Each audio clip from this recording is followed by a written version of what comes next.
Good evening, everyone, and welcome to the Monday, December 12th Maplewood City Council meeting. I want to welcome everyone here tonight. Special welcome to our new Community Development Director, Danette Parr, who just joined our staff. She comes to us from Plymouth, and I will say that the mayor of Plymouth, I was in a meeting with him, and he actually said, "I can't believe that you took our best employee."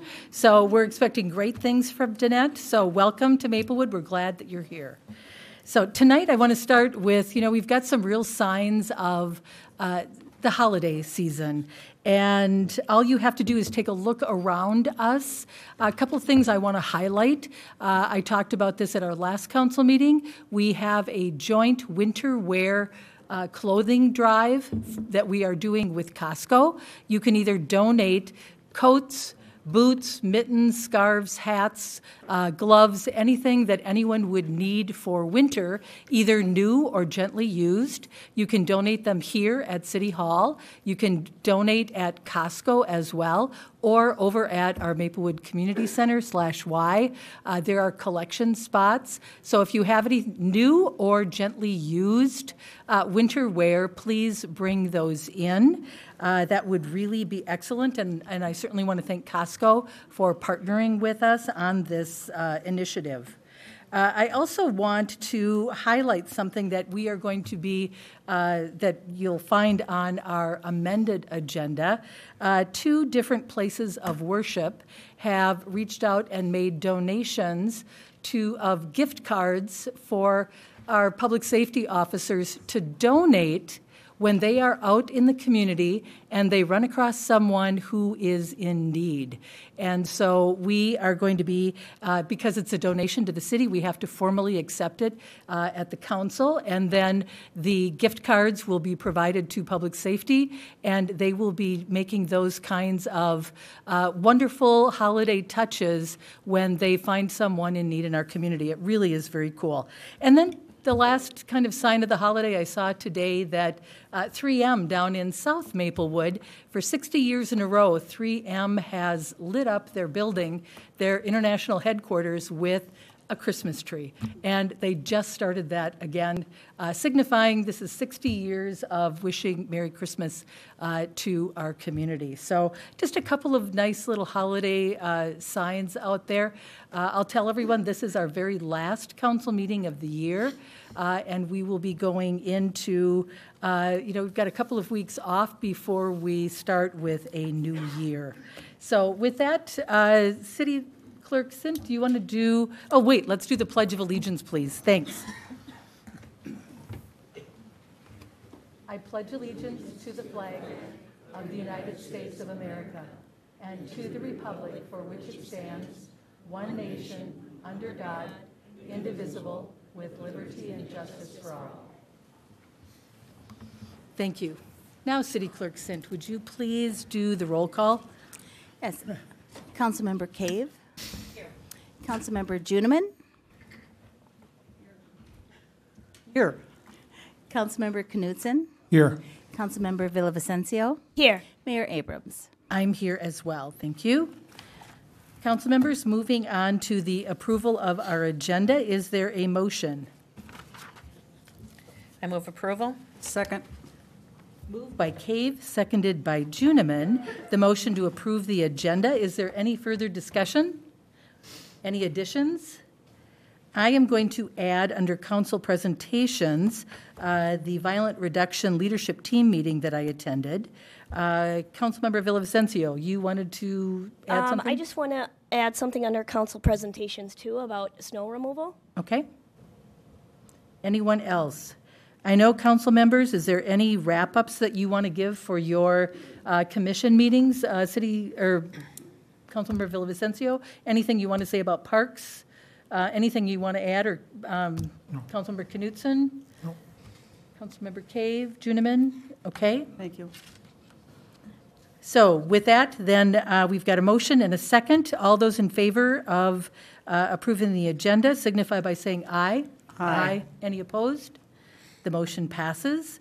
Let's move on to our November 28th council workshop meeting minutes.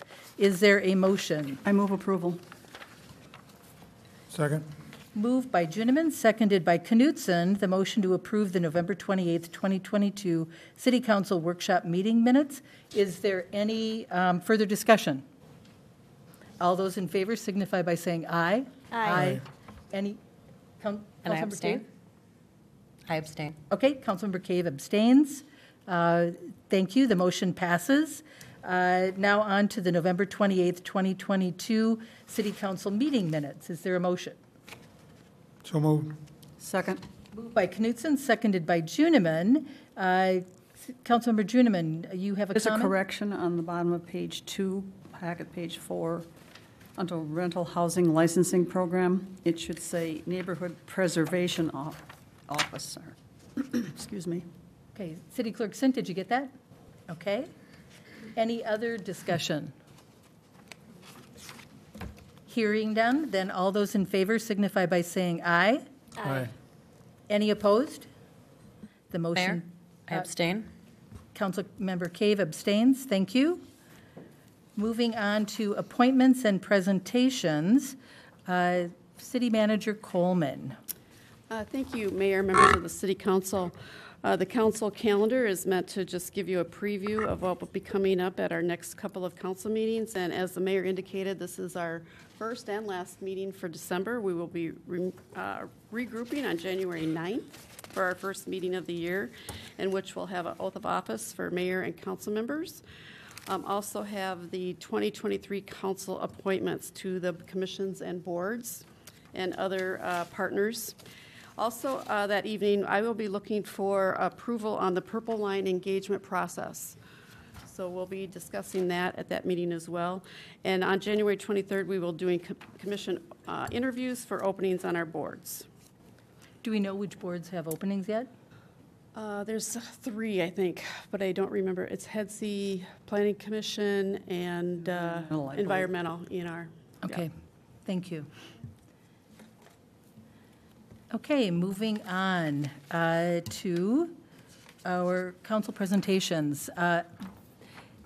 Since our last council meeting, I attended a Zoom meeting. I am on the Violence Reduction Leadership Team in Ramsey County, which is I guess it's a joint group of electeds in Ramsey County. We meet with law enforcement and with John Choi's office, who is our county attorney. There's a number of representatives from the suburbs and from the city of St. Paul.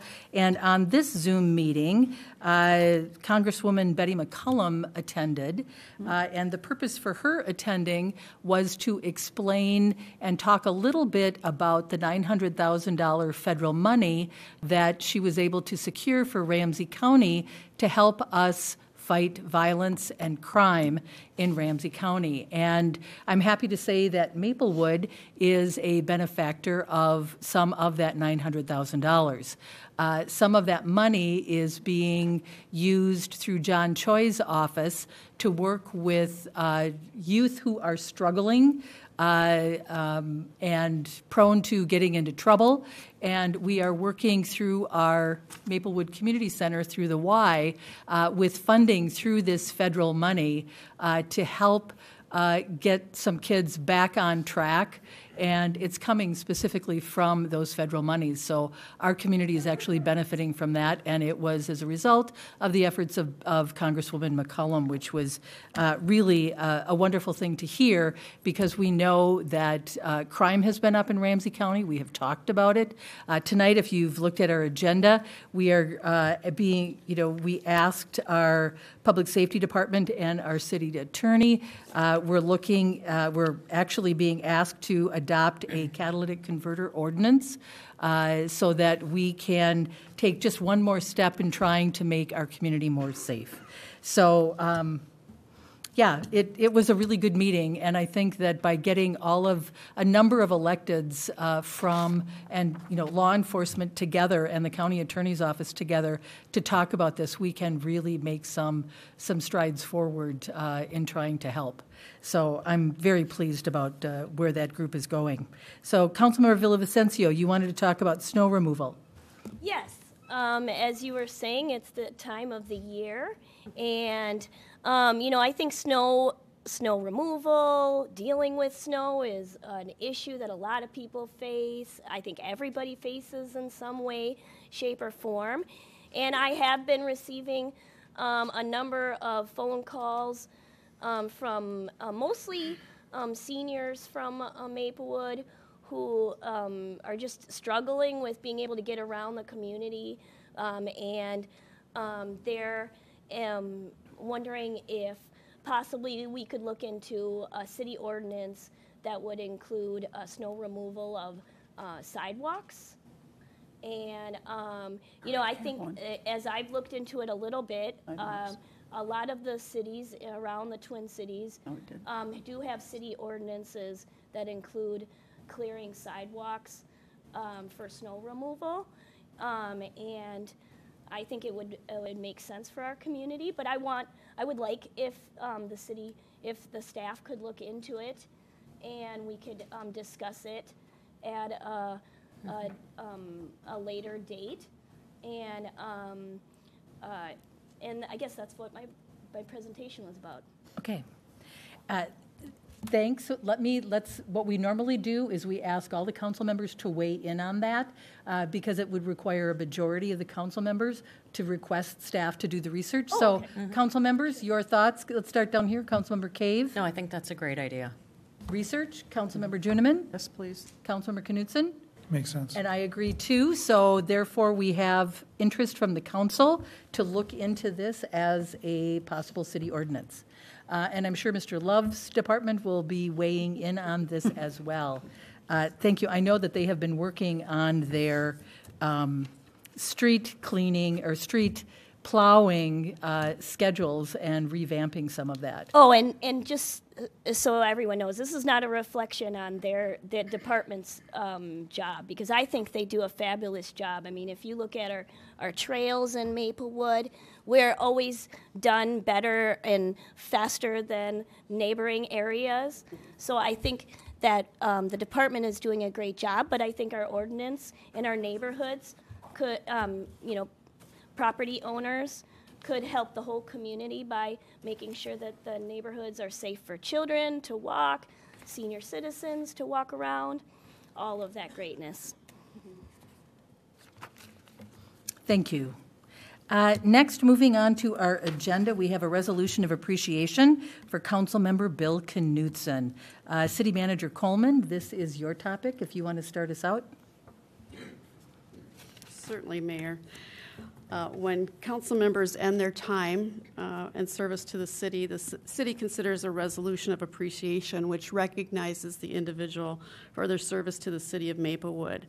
A motion is in your packet to approve a resolution of appreciation for Bill Knudsen. Do you want to read the resolution, Mayor?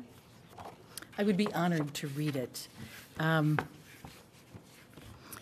We have a special resolution on official paper, whereas Bill Knudsen was appointed to serve on the City Council beginning his term in February 2019, and whereas Councilmember Knudsen has faithfully served as a policymaker, providing a well-informed voice to critical issues, including healthcare and business development, and whereas Councilmember Knudsen had served as a community member of the Emergency Medical Services Task Force, whose work led to the modernization of our fire EMS department, and whereas Councilmember Knudsen has freely shared his knowledge, his skills, wit, and abilities throughout his career with peers and mentees, and whereas Councilmember Knudsen had served a long career leading St. John's Hospital, ensuring our community had continuous access to high-quality health care from primary services to various specialties, including advanced cardiac care. Now, therefore, it is hereby resolved for and on behalf of the City of Maplewood, Minnesota, and its residents, that Councilmember Bill Knudsen is hereby extended our gratitude and appreciation for going above and beyond to ensure Maplewood is a prosperous community with a high quality of life and livability. Adopted by the Maplewood City Council today and signed by me.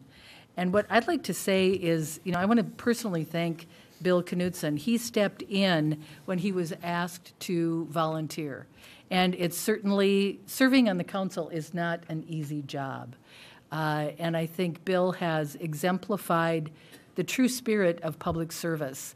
And he didn't serve on the council to benefit himself.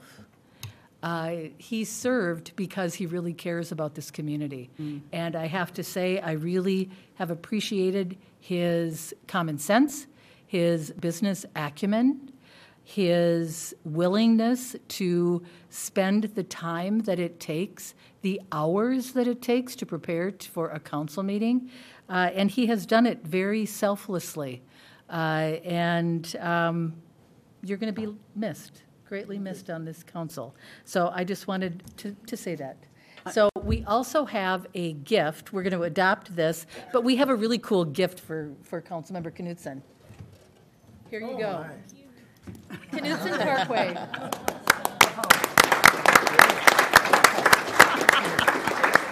Yeah, we'll take a picture of it as soon as we adopt it, but yeah, there you go. Knudsen Parkway. So council members, is there a motion to approve the resolution of appreciation for Bill Knudsen? I move approval of the resolution of appreciation for Councilmember Bill Knudsen. Second. Moved by Juniman, seconded by Cave, the motion to approve the resolution of appreciation for Bill Knudsen. Is there any further discussion? Council members, would you like to add anything? Can I abstain? Any thanks to Bill? Special thanks to him? Of course. Definitely, Bill. Of course. You will be missed. Okay. We will, your level head and broad heart are going to be missed. Thank you. Very much so. Okay, then let's take a vote. All those in favor signify by saying aye. Aye. Any opposed? The motion passes. And we are going to take a picture, and I will give you this. Photo time.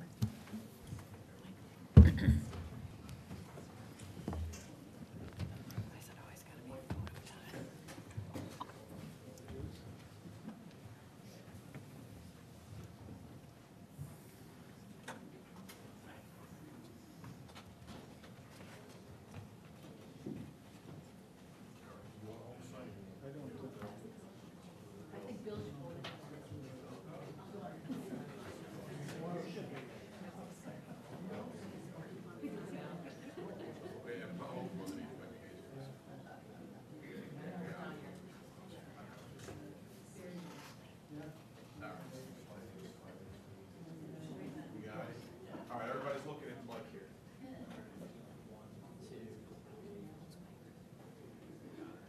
Perfect, thanks.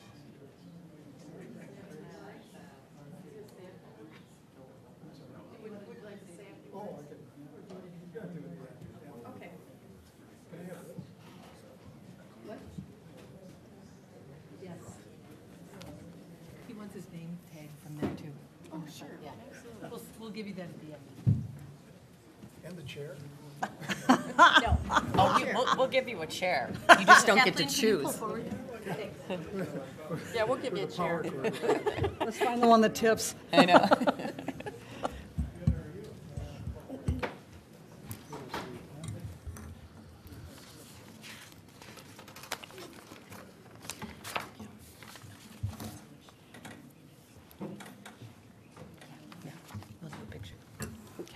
Okay, next we have a resolution of appreciation for Finance Director Ellen Pulseth, who is going to be retiring. She will be dearly missed. City Manager Coleman, I will turn this over to you. Thank you, Mayor, members of the council. Ellie started with the City of Maplewood's Finance Director in May of 2016, and she has faithfully served as the city's top finance leader, overseeing the city's finances with great diligence, professionalism, and transparency. It is my honor to read the resolution of appreciation. Whereas Ellen Pulseth was hired as the city's Maplewood Finance Director beginning at her employment in May 2016, and whereas Ms. Pulseth has faithfully served as the city's top finance leader, overseeing with great diligence, professionalism, and transparency of taxpayer dollars. And whereas Ms. Paulseth and her finance team have repeatedly been recognized and awarded by the Government Finance Officers Association, and we have our Wall of Fame back in the Finance Department. It looks a lot better than wallpaper. Ms. Paulseth has freely shared her knowledge, skills, wit, and abilities throughout her career in service to a variety of civic organizations. And whereas Ms. Paulseth has served a variety of local governments as a finance professional over a 41-year career, now, therefore, hereby it be it resolved for and on behalf of the City of Maplewood, Minnesota, and its residents, that Ellen Paulseth, Finance Director, is hereby extended our gratitude and appreciation for going above and beyond to ensure communities maximize their service through extraordinary fiscal stewardship. And I imagine that council members might want to add something, but I will just say that Ellie is not only good at numbers, she's an incredibly good baker. She makes the best cookies that I've ever had. Her macadamia white chocolate, over the top good. And I really appreciate her creativity. Our management team, I think we started this year, each department head has to come up with a strengths exercise or a team building exercise at every meeting once a week. And last week, Ellie, it was her turn to do one, and she's so creative. She asked us all to think of an obscure fact about one of us, and then give clues based on our strengths that we know. And then Danette, our new department head, had to try to guess who we were. And so that was pretty funny, and it was a good way for people to figure out, she could figure out who we were, sort of inside baseball stuff. So that was pretty fun. She has been a great mentor to Joe Rube, who is going to be our finance director starting in January. But I've really always been impressed about how Ellie could make things so complex, take things that were really complex and make them simple and understandable. And that's a gift, especially for someone who is dealing with numbers and forecasts and all the things that she did. She also put us on the right path for reducing our debt. And the mayor will say this, and when I started here and the mayor took over as a council member and Ellie was here, we had $80 million in debt. And we had to find a way to get through that. And Ellie has helped us guide through that process. So the other thing I will say about Ellie is there's never a problem she won't try to solve. And most of us department heads really appreciate that, because if we think we need something, it's not in the budget, how can we make this work? And a lot of financial people would say, you can't do it, just get lost. Ellie always worked with us to try to find a way. And then she would explain it to the council and to me why we needed to do it and help that person get what they needed, the resources that they needed. So that is a really incredible trait that Ellie has, and you will be missed, Ellie. I would concur with that, because I know that as the mayor, we deal with a budget and trying to understand the budget. We've already looked at forecasting for this next year, and we actually start talking about the budget in the springtime. And tonight we'll have our Truth and Taxation hearing. So it is many, many months that the council has to review each department's budget, and Ellie Paulseth is the one that makes all those presentations to us. And I know that she has given us such sound judgment. City Manager Coleman is exactly right. When I joined the council in 2014, we had $80 million in debt, and that was a huge number and not acceptable. And Ellie has done such a fabulous job helping us to pay off that debt and to set up guardrails so that we have financial guardrails as to how much debt we can undertake, how we can pay it off, what we need to do, how can we be so fiscally responsible with the tax money that we ask for from our citizens.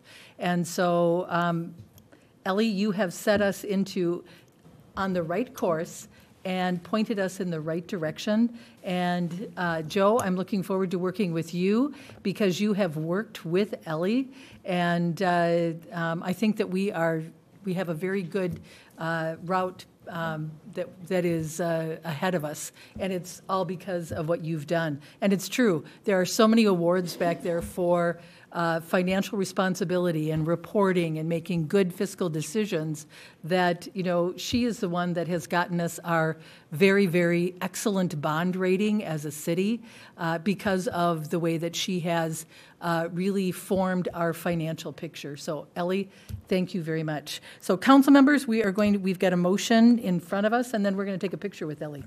So, council members, would someone like to make that motion? I move the resolution of appreciation for Finance Director Ellen Paulseth. Second? Moved by Juniman, seconded by Knutson, the motion to approve the resolution of appreciation for Ellen Paulseth. Is there any discussion? Hearing none, then all those in favor signify by saying aye. Aye. Kathy? Motion passed. Oh, did you want to say something? I'm sorry, I missed it. That's quite all Your right. light didn't go on, I'm sorry. I didn't hit it, that's why it didn't go Oh. on. I'm guilty. I want to second what you said, and I've sat through many more finance directors than you have, and some of it was pretty painful, and no one has ever come close to being as careful and as on point and able to explain it to us as Ellie. And believe me, you're not born understanding municipal finance.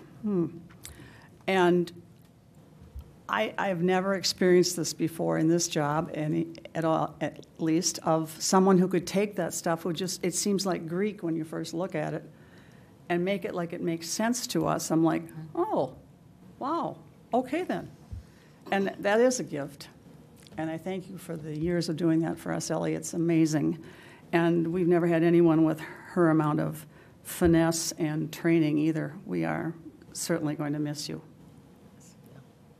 Thank you. Councilmember Knutson. Yeah, I just wanted to add that I thought hospital finance was complicated until I met Ellie.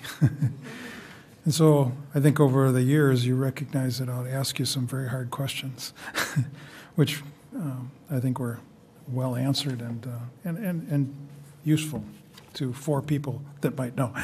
But I do appreciate your complexity and especially conquering that debt.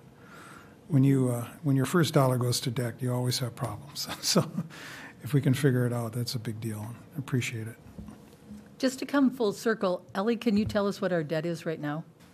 It was 80 million in 2014. It is now 54 million. 54 million, which is incredible that over this time, this relatively short period of time in our history as a city, we've been able to pay off that debt, but we also have a plan in place on how we can pay that off.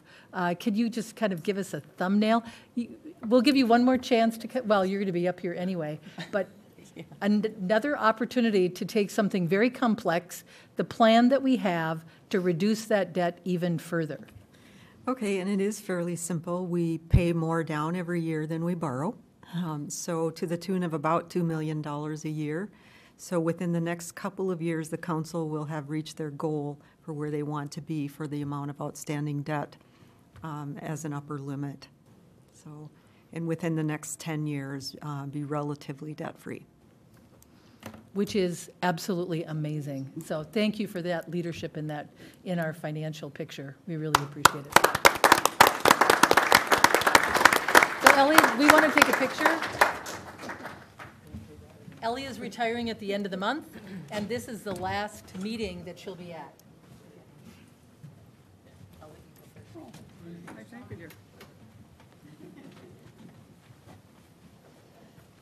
Can I bring my street sign? Your chair doesn't move. One of the wheels is stuck.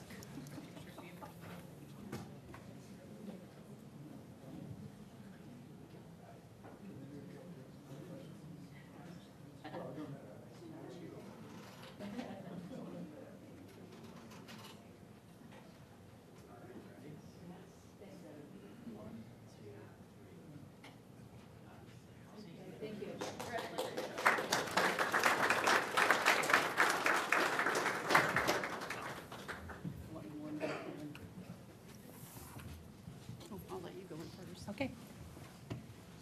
Makes sense. I think we have to do something with The rollers. Yes, they stick, so then I can't go anywhere. And that says something. You're stuck. Of course, that is sort of true. Okay, we are moving on to our consent agenda, and I think, council members, that's the last time for the up and down and the taking pictures for tonight, but very important tonight. So our consent agenda items, G1 through 8 tonight. Is there a motion? I move approval of consent agenda items G1 through 8. Second. Moved by Juniman, seconded by Cave, consent agenda items G1 through 8. Any further discussion? I want to highlight number 8. And Councilmember Juniman, what would you like to? Highlight number 5, please. Highlight number 5. That's the SCORE grant. Okay. Let's start with G5. And I believe that this is Ms. Finwall's topic. Sean, would you like to join us?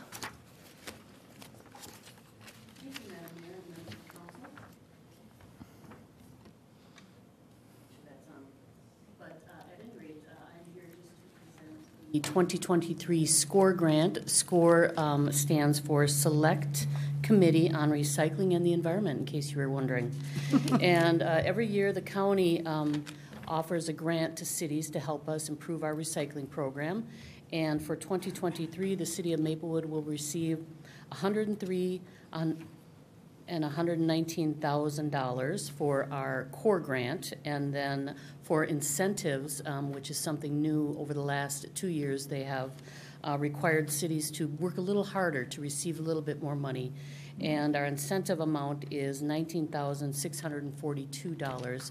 So next year, what they'd like us to work on is promoting the Biz Recycling Program, which is a program offered by WasteWise, who works with Ramsey County, and they offer grants and free resources and technical guidance to businesses and multifamily properties to improve upon their recycling. They have grants up to $20,000 for multifamily properties. Wow. And a good way that we approach that is when we work with Tennis Sanitation, our recycling contractor, and when someone wants to make some changes to their program, like converting from the recycling carts to the dumpsters, you know, we bring along WasteWise, Biz Recycling Program, and so it's a way for the city of Maplewood to get involved and help promote that program.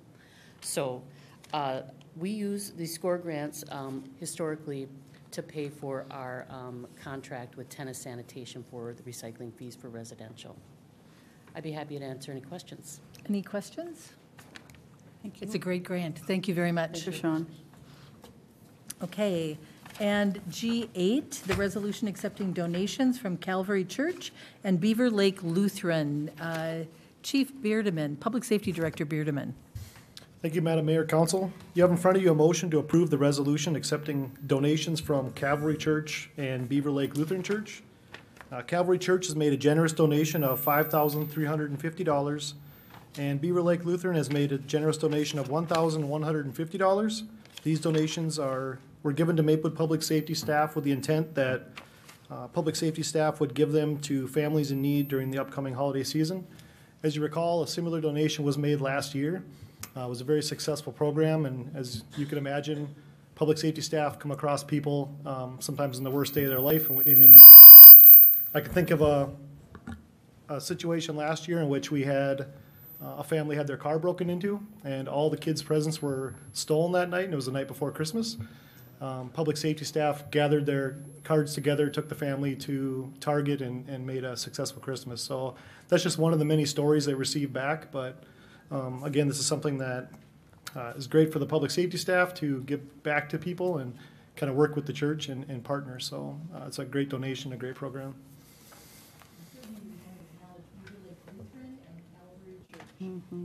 So council members, our consent agenda item, we've had a motion and a second. Now it's time to vote on the consent agenda. All those in favor signify by saying aye. Aye. Any opposed?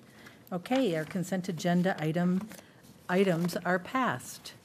Now we move on to our truth in taxation. This is our meeting where we set our levy for next year, for 2023.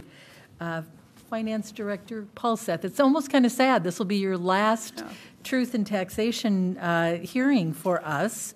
So I will turn it over to you and to our new Finance Director, Joe Rube. Good evening, Mayor and Council. Thank you for that introduction. And yes, this is Joe Rube. He will be taking over as your Finance Director on January 1st, so be kind. I know you will. I thought about asking Joe if he wanted to give this presentation tonight, and selfishly, I wanted the honor myself for the very last time. As mentioned earlier, I've been in local government finance for 41 years, and I became a director at the age of 29, so at least 10 years. Maybe a little longer, maybe 32. So that's a long time, you know, for working with and giving truth and taxation meetings. But I do want to say that I want to thank the manager and council for the opportunity to have worked here for the last 6.5 years. I do live near the area in the community. And I've worked for a couple of other cities in the area, and it's always been on my bucket list to work for Maplewood. So you can imagine how pleased I was when I was able to join the staff 6.5 years ago.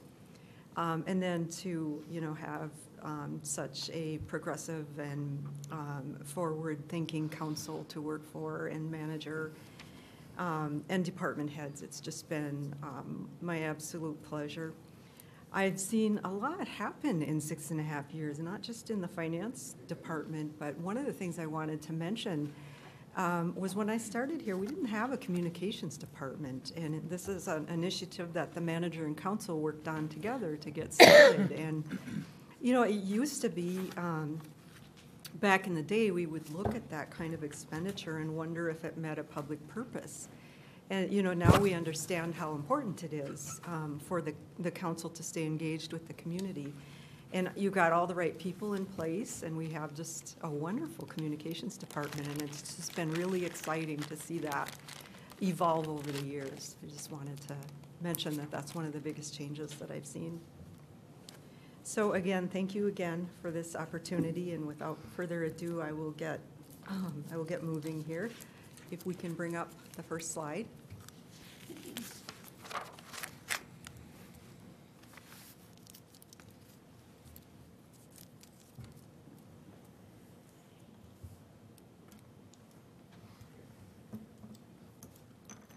So tonight is the Truth and Taxation hearing, and we're here to talk about the city budget and tax levy. What we can't talk about tonight is the valuation of people's property, and I've been getting a lot of phone calls because valuations, especially on homes, have risen dramatically, and it's affecting individuals' property taxes. Unfortunately, that's not something the city can do anything about. I actually had a call from a lady this morning. Last year, her tax valuation went up 7.5%, and for taxes payable in 2023, it went up 24%. So, and she was just beside herself, and I couldn't help her, you know. So it is important to watch those notices that come in the mail around February or March, and get to the Board of Equalization if you do have concerns about your value, because at this point, the only remedy that you have for that is to file tax court petitions, and that will cost you something like $400, and that's just to get it into court, and you may not win. So it's important to watch for those valuation notices when they come in the mail. It's too late to do anything about it for pay 2023, but watch for them in the spring. I'm thinking that values may settle out or go down, but we don't know. But we're here tonight to talk about approximately what our residents will see and what they're going to get for that money. And we really can't do anything about what the county has valued their property at.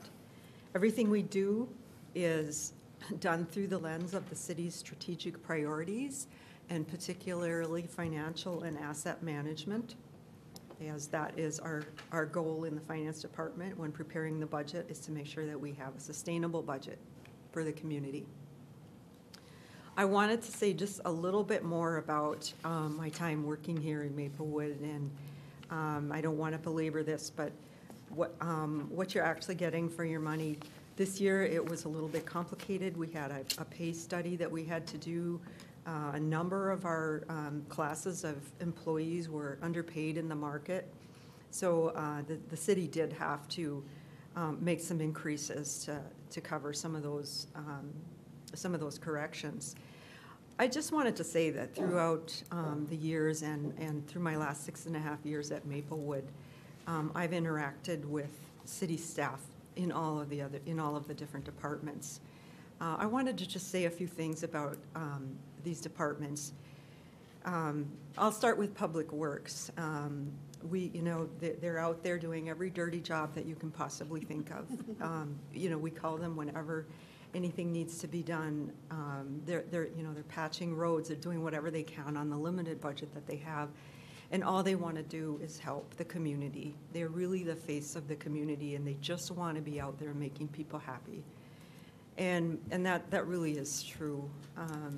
The police department, I can't tell you how many times I have run into a police officer in the break room. They've worked all night on a murder or on some kind of a case, and they're exhausted. And what keeps them going is they want to find justice for the victims. And they're out there every day. They're also the face of the community. It's not just us, we're the small part of it. These people are out there every day interacting with the citizens. And as well as all of the administrative, community development, keeping things moving so that the police can do their jobs and that the fire department can get out there and save people's lives. And as well as Parks and Recreation, we're on a shoestring budget right now, and I know there's people that are working very hard to make sure that we still have community events. So I just didn't want that to get lost in all of this, and thinking about, that we do have such an increase this year because of the values. I wanted, to comment that I feel like Maplewood does an excellent job at developing a sustainable budget and ensuring that that it's affordable for the taxpayers and that they get their money's worth. So sorry for digressing there, but this is my last meeting, so. Thank you for speaking the truth. Yeah. I'm very appreciative of the staff here. They're just outstanding. They really are. We do have outstanding staff. So this year, the increase is a little bit larger than it has been in the past, about $1.5 million, and that's a 6.5% increase in the levy. That doesn't translate to a 6.5% increase in taxes. It's actually going to be larger than that, unfortunately, because of the value increase, but 6.5% increase in the levy. And again, the primary reason for that is because of that pay equity study. We were kind of woefully underpaying many of those public servants that we just talked about in the market, and it began to make a difference in this particular market. So 6.5% levy increase, and what that translates to in terms of a property tax impact. The red line is the median value home in Maplewood. So last year, the median value home was $268,300. It rose 16.8% since last year. So for pay 2023, the value is $313,400. So what that means is that average or median home will see an increase of $118 or 10.6% in their taxes from last year. So that's fairly considerable. Most of that increase is due to the raise in values. Maybe a third of it is due to the levy increase. Most of it is due to the rising values, and that can be a little bit difficult to understand.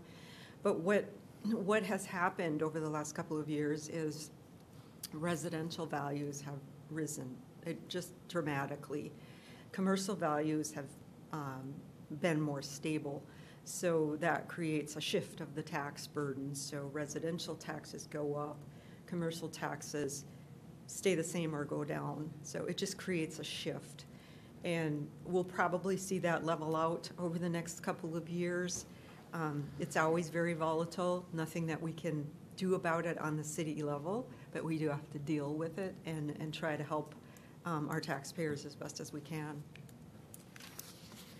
So talking a little bit about the budget, the city tax levy from a couple of slides back is about 25 million, but the city actually spends closer to 70 million in any given year. And a lot of that revenue comes from other sources, intergovernmental revenue, which means state and federal grants, charges for services, fines, a number of different revenue streams that come into the city. But about 25 million citywide goes towards that 70 million in expenditures.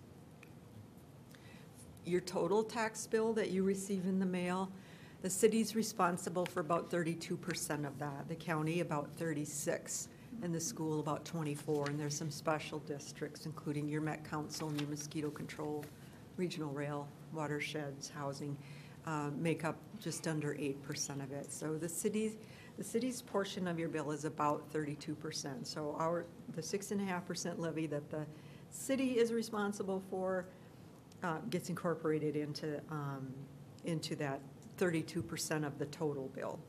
So you don't add them all together, but it's 32% of the total bill. So this is just a look at the total property tax bill so that you have some idea of what to expect when your tax bill comes in the mail. Most citizens have already received an estimate, but as we mentioned, this is the actual estimate of taxes on the median value home. So it's not the levy, it's how much the taxes increased, and it depends on which school district you live in. And if you live in School District 622, which is Roseville, your county taxes, that's that 36%, go up 11.4. So don't add all these together because it's just a portion. The city taxes up 10.8, the school 11.3, and the other districts 5.8. So adding all those together, it's 10.8% that the median home can expect in that school district, or $417 for the year in total. The city's responsible for 118 of that, and the rest of it is the other districts. One of the things the mayor wanted to especially highlight tonight was the homeowners' homestead credit refund. I think most people who have their taxes prepared by a professional preparer, your preparer should take care of this for you. They should file for a homestead credit refund if you have one coming to you. If you don't think you're getting this credit, go out there and see if you qualify, because there's a good chance that you do. There is a link on this slide, but it's through the Department of Revenue, and it's under the Homeowners Homestead Credit Refund. And there are two different kinds, and you may qualify for both. So there's a regular one that happens every year, and you have to have a household income, and that's for 2021, because they're still working on those. Less than 119,000, less than about 120,000, then you could qualify for a partial refund. There's also a special refund that is targeted towards specific groups, and for taxes payable in 2022, which was your 2021 levied taxes, as long as you are homesteading on that property, if your taxes went up, your total tax bill went up by more than 12% or at least $100, you're also eligible for this special refund. So one or both you may be eligible for, more than likely. The deadline for this was, or I should say the due date was August 15th for you to file for your 2022 taxes, but don't worry if you didn't do it. They give you a year to get it filed after that deadline, or due date, I should call it. So if you haven't filed for your 2022 taxes, go out there. You can file it online or ask your tax preparer to do it. You may have something coming back to you. The 2023 parameters haven't been set yet, but I think there will be something similar to this, so be watching for that. And that, again, will be due by August 15th, and you'll have a year's grace to get that filed. So go out there and look. You might get a substantial refund. And that's funded through the state legislature. Okay, so a little bit about the tax levy in Maplewood. As you can see, it's been conservative over the years. And actually, that number has been increased to 6.5 at the end there. I needed to update that chart. But it is 6.5 this year. But on average, it's been about 3.5% per year. There's some years where there's 0, some years where there's 2, 5, 4. So still pretty conservative overall, considering.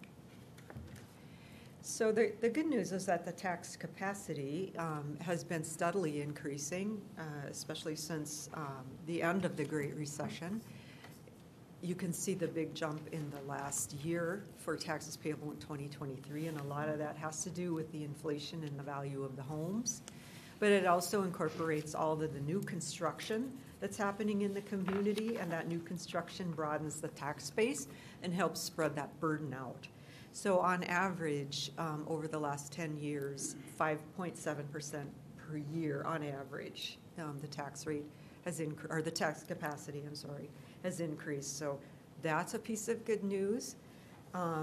The tax capacity rate, I'm going to just skip ahead to this next slide and then go back.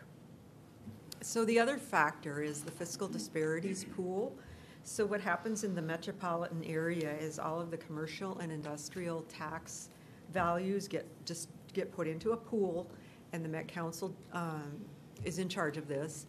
And then it gets distributed out so that not all of the commercial and industrial tax base just goes to Minneapolis or St. Paul or Bloomington. It gets distributed out. So Maplewood gains from this because Maplewood doesn't have a high base of commercial and industrial property. So every year, Maplewood gets a substantial amount of money, and in 2022, it was $3.5 million. So that comes right off of that $25 million tax levy. So it's huge for Maplewood.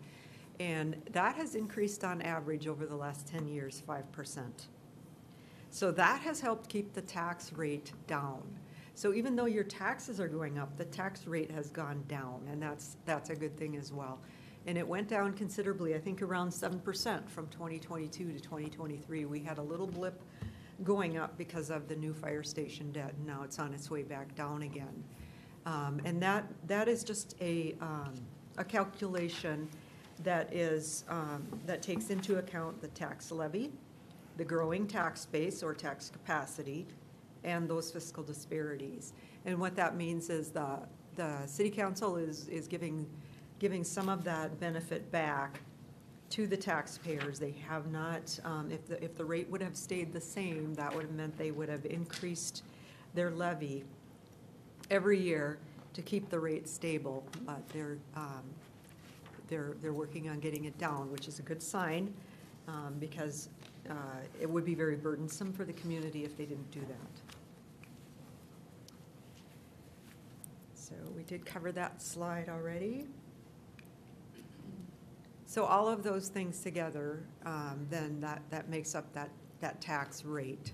So you can see these are all positive. These things are all moving in the right direction.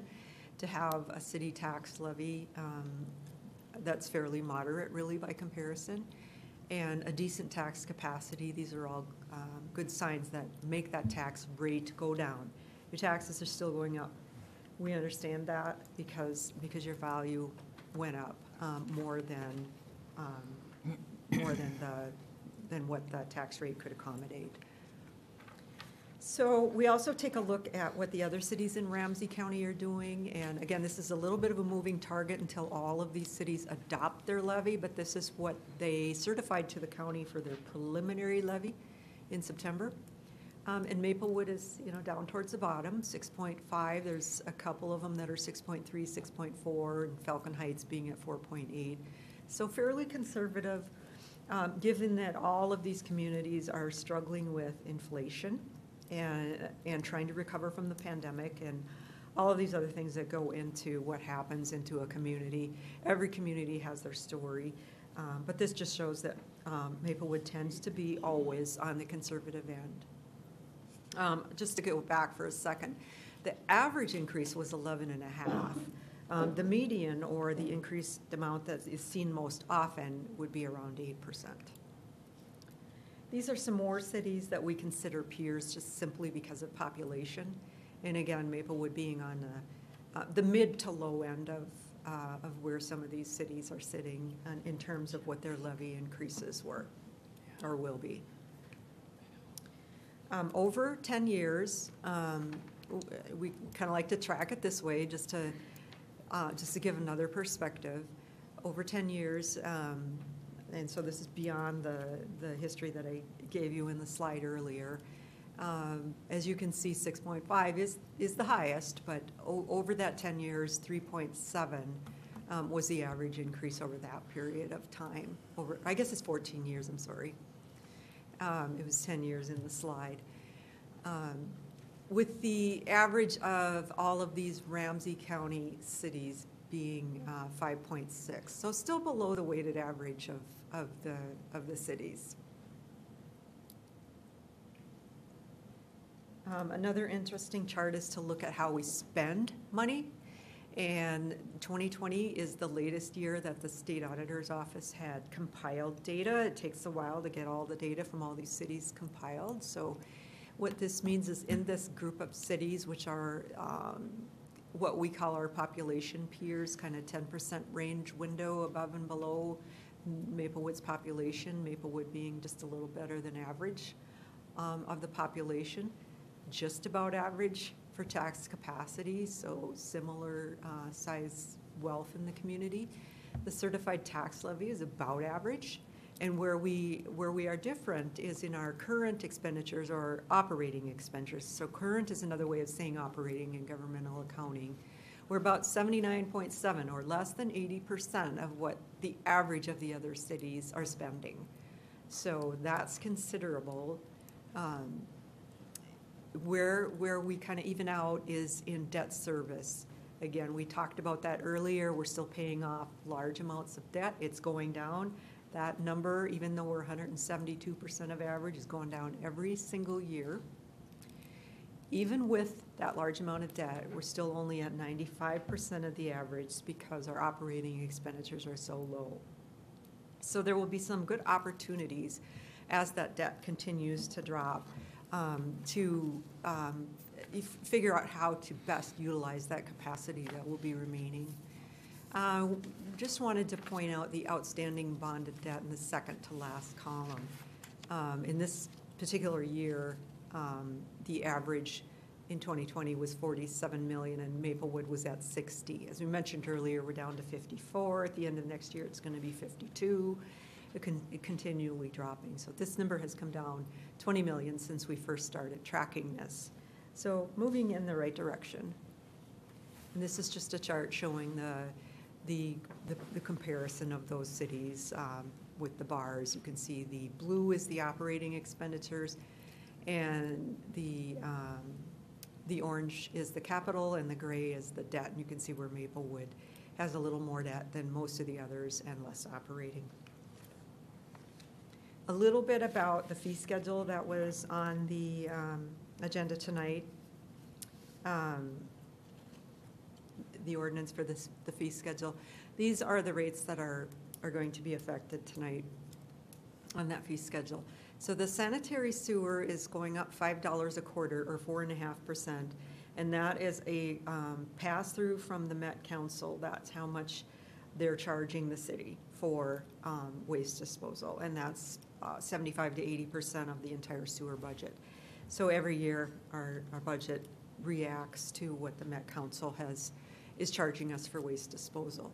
So that one, there's not a whole lot the city can do about that one. So the average consumer will see an additional $5 per quarter or $20 per year on their sewer bill.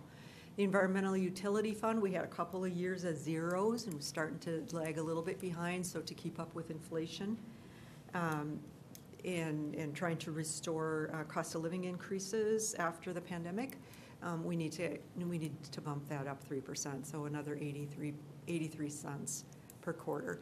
And recycling is up 4%, and that's just a reflection of the contract that we have with the hauler.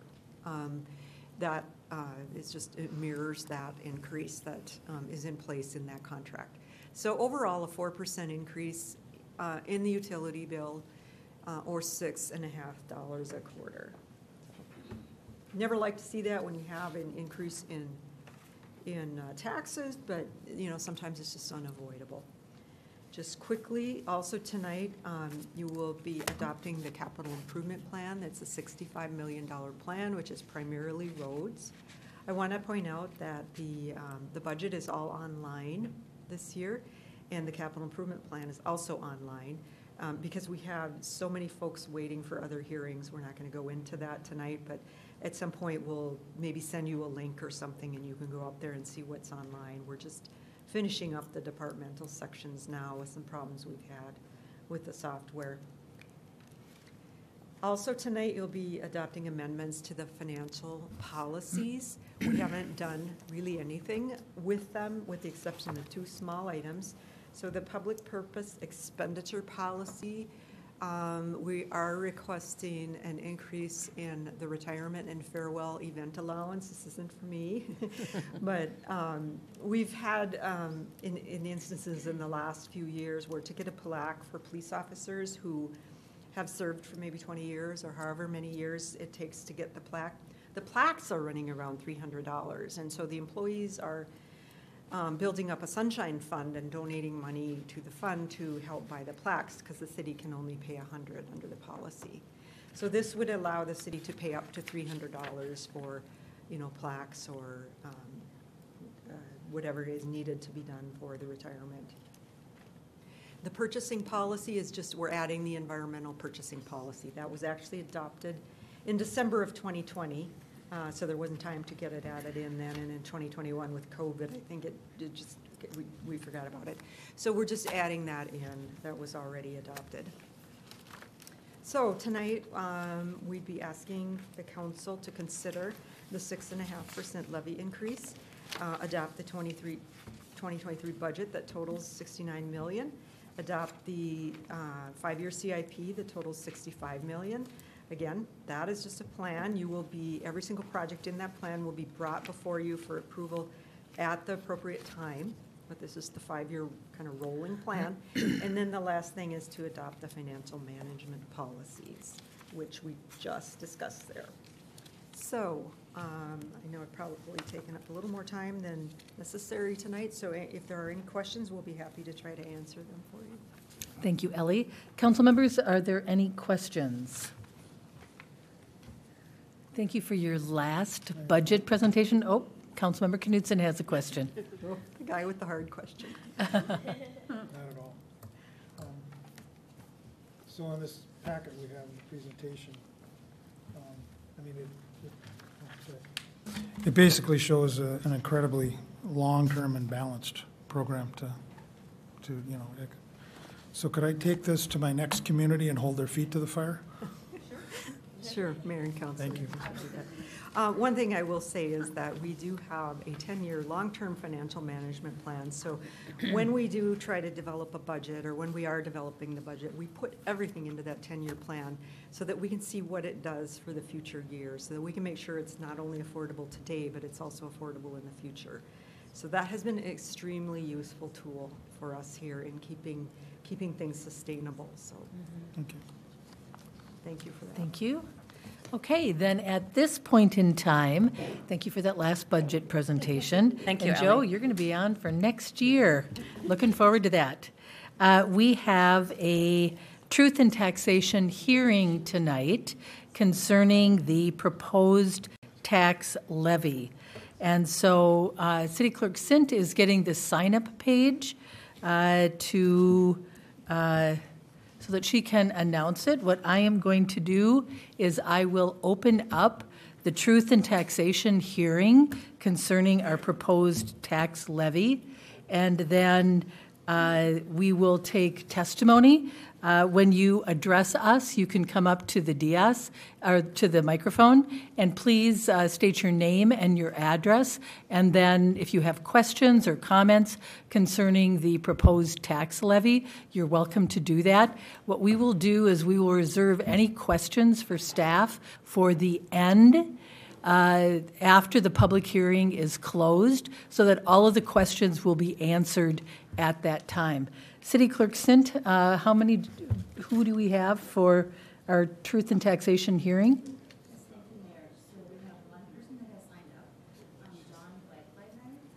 Okay. Okay. Welcome. Hi, John Wiggler. Just wait one second, hold it. I'm going to open up the public hearing concerning truth in taxation for, excuse me, our 2023 budget and our property tax levy. Welcome. John Wiggler, 367 Belmont Lane. So taxes are going up 6.5%. Seems like a lot. Inflation's running about 8%. Those are tough numbers. We haven't seen those really since the 70s. Maybe there was a little bit of inflation into the early 80s, but unfortunately, we're seeing a 6.5% increase, and I'd venture to guess that the average person in this room isn't getting a 6.5% raise on their paycheck. Some maybe, most probably aren't. So I didn't see any line items on, so that was my first point. You know, most people, the average Joes out here probably aren't getting a 6.5% increase. So I think that's unfortunate. The second point I'd like to make is that I didn't see any line item cuts. Surely in a budget that's 69 or 70 million dollars, there ought to be some tweaking here and there, especially as government was almost effectively shut down the last couple of years. I mean, surely the essential services stayed moving, but there had to be other areas where we didn't spend quite as much when you were shut down as you would if you were fully operational. I mean, everything from pens and paper to all the way down the line, fuel and various expenses when buildings and government is shuttered, except for the essential functions. So unfortunately, we didn't see a lot of areas where things are cut.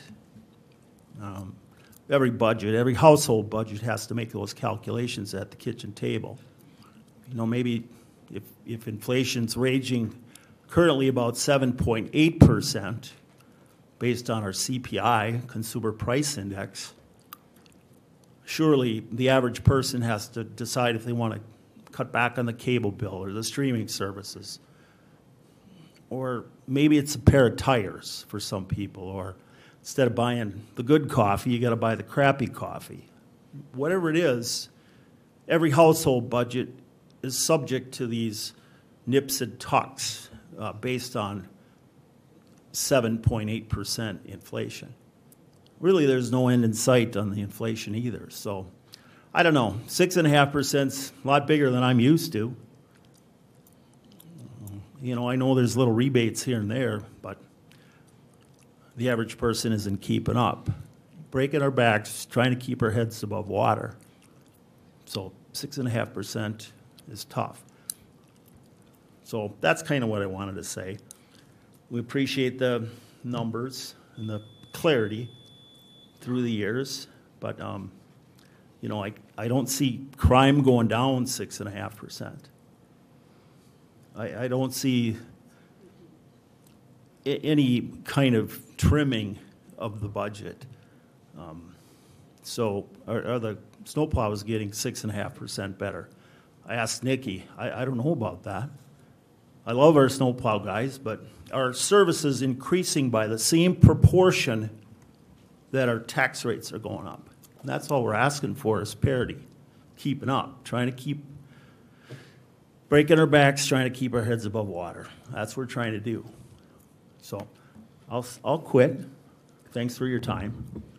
And, you know, if we could focus on public safety as the principal objective. You know, we happen to be the catalytic converter capital of the state of Minnesota. Number one, Maplewood. I chased one away not long ago. The kid across the street, the 15-year-old, he was held up at gunpoint last week. It's not your fault.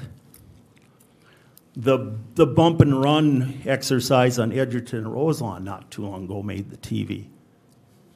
I don't know. Is crime going down 6.5% just like the taxes are going up 6.5%? We've got to weigh that out. Thank you, Mr. Wegleitner. Is there anyone else who would like to speak for the Truth in Taxation public hearing tonight? Is there anyone else who would like to present for the Truth in Taxation public hearing tonight? One more time. I know our city attorney has told us we don't have to ask 3 times, but it's a good habit. I just want to make sure I give everyone an opportunity. Is there anyone else who would like to speak? Okay, hearing none, then I will close the public hearing. And Ms. Pulseth, Mr. Wegleitner had some questions about line item cuts, and he didn't see any cuts. And I thought it might be helpful if you could explain how our budget is developed in the departments and when we start that process. I'll ask you, and then I'll defer to City Manager Coleman as well to respond to some of those questions, because we spend quite a bit of time studying the budget. So, Ms. Pulseth, do you want to answer that? Sure, thank you, Madam Mayor. As you alluded to earlier, we do start as early as March, really working on the budget. Some of the hearings that weren't necessarily advertised, but they happen every August. The City Council has budget workshops. We did walk through, the line items of things that could not be funded, and that happens every year. Each year, the department heads start their budgets really kind of on what we would call, or what we used to call, zero base. So they start out with nothing, and then they build their budget depending on what kind of outcomes are expected or desired by the community for that year, or by the council. So I can assure you that there were a number of line items that were reduced or eliminated. It just really kind of happened, a convergence or confluence of events this year with the amount of inflation that was going on. The city also needed to hire 3 new firefighters because they were burning the candle at both ends, and the overtime was starting to go through the roof, and it was just wearing the firefighters down. So that played a big part in that as well. And then again, retaining our police officers who are very burned out by the events of the last couple of years.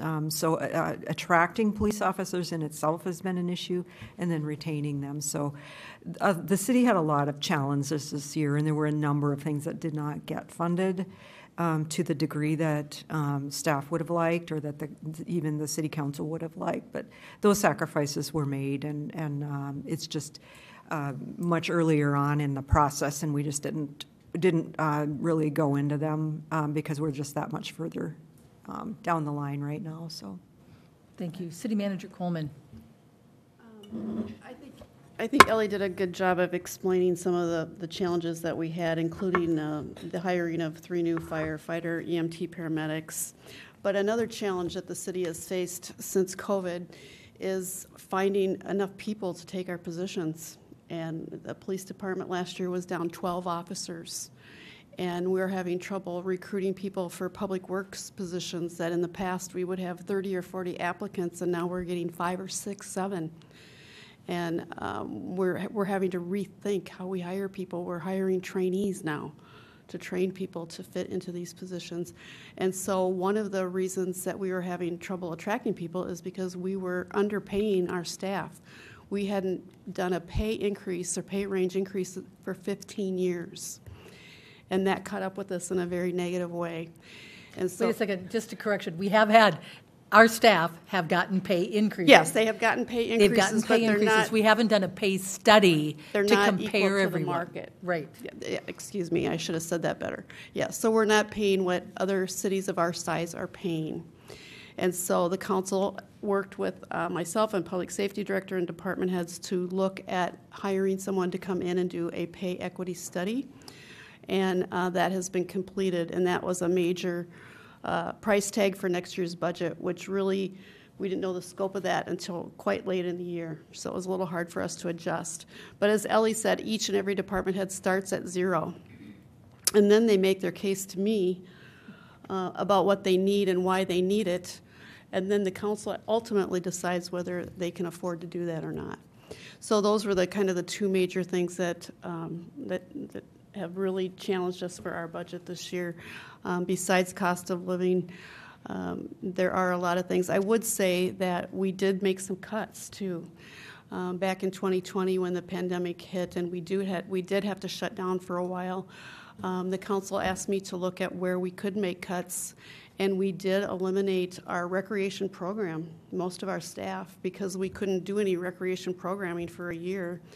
But after we got through the worst of COVID, we did find new partners to deliver those services that we weren't able to do anymore. We have Rev Sports that does a lot of our youth activities. We've partnered with the Y, we've partnered with the 4-H, we're working with Friends of the Nature Center to bring back programming at the Nature Center. So we did find a way to continue providing those, but not at the cost of taxpayers. So we did make some substantial cuts back in 2020 to try to address the fact that we weren't doing a lot of that programming. Now we found a more efficient, effective way to do that. Thank you. Councilmember Juniman, you had your light on? I was just going to suggest that you do what you did, what you just did, so never mind. Have the explanation come from Belinda. Okay. Councilmember Knudsen. Thank you. Again, I asked a lot of hard questions during this process, and one of the things I would focus on is, if we're going to pay more, what about productivity? Are we going to get some better results? And one example of that is that when we look at emergency medicine services, we do a great job of responding, but not everything can be transported, so we tend to lose money. So one of the things that we looked at is we had a grant for a social worker program, because many of the things that we answer calls for are mental health. The police and EMTs aren't necessarily perfectly aligned to make those calls. So we invested in social worker, which will help in productivity in another source. So we do a lot of that kind of analysis, and as you've heard in the past, is that we've scrutinized this pretty carefully and looking for productivity increases if in fact we are going to increase the budget. Thank you. And one last thing that I would like to say is that under new business, in terms of being number one in catalytic converter thefts, very big concern for our council. What we did is we worked with our city attorney, and we are tonight being asked to adopt an ordinance that makes it illegal to possess catalytic converters unless you have proof of ownership. Part of the problem is that our state statute is inadequate. Our legislature has not taken action on that, and so we are creating a city ordinance so that if our police officers, after this ordinance, if it is adopted tonight, if police officers stop a car and there are catalytic converters in it, maybe I'm looking at Chief Beardeman, maybe he will be better to explain that, because, it was a little off topic in terms of taxes, but you're talking about delivery of services, and we are addressing catalytic converters tonight, because that is a big concern for the council.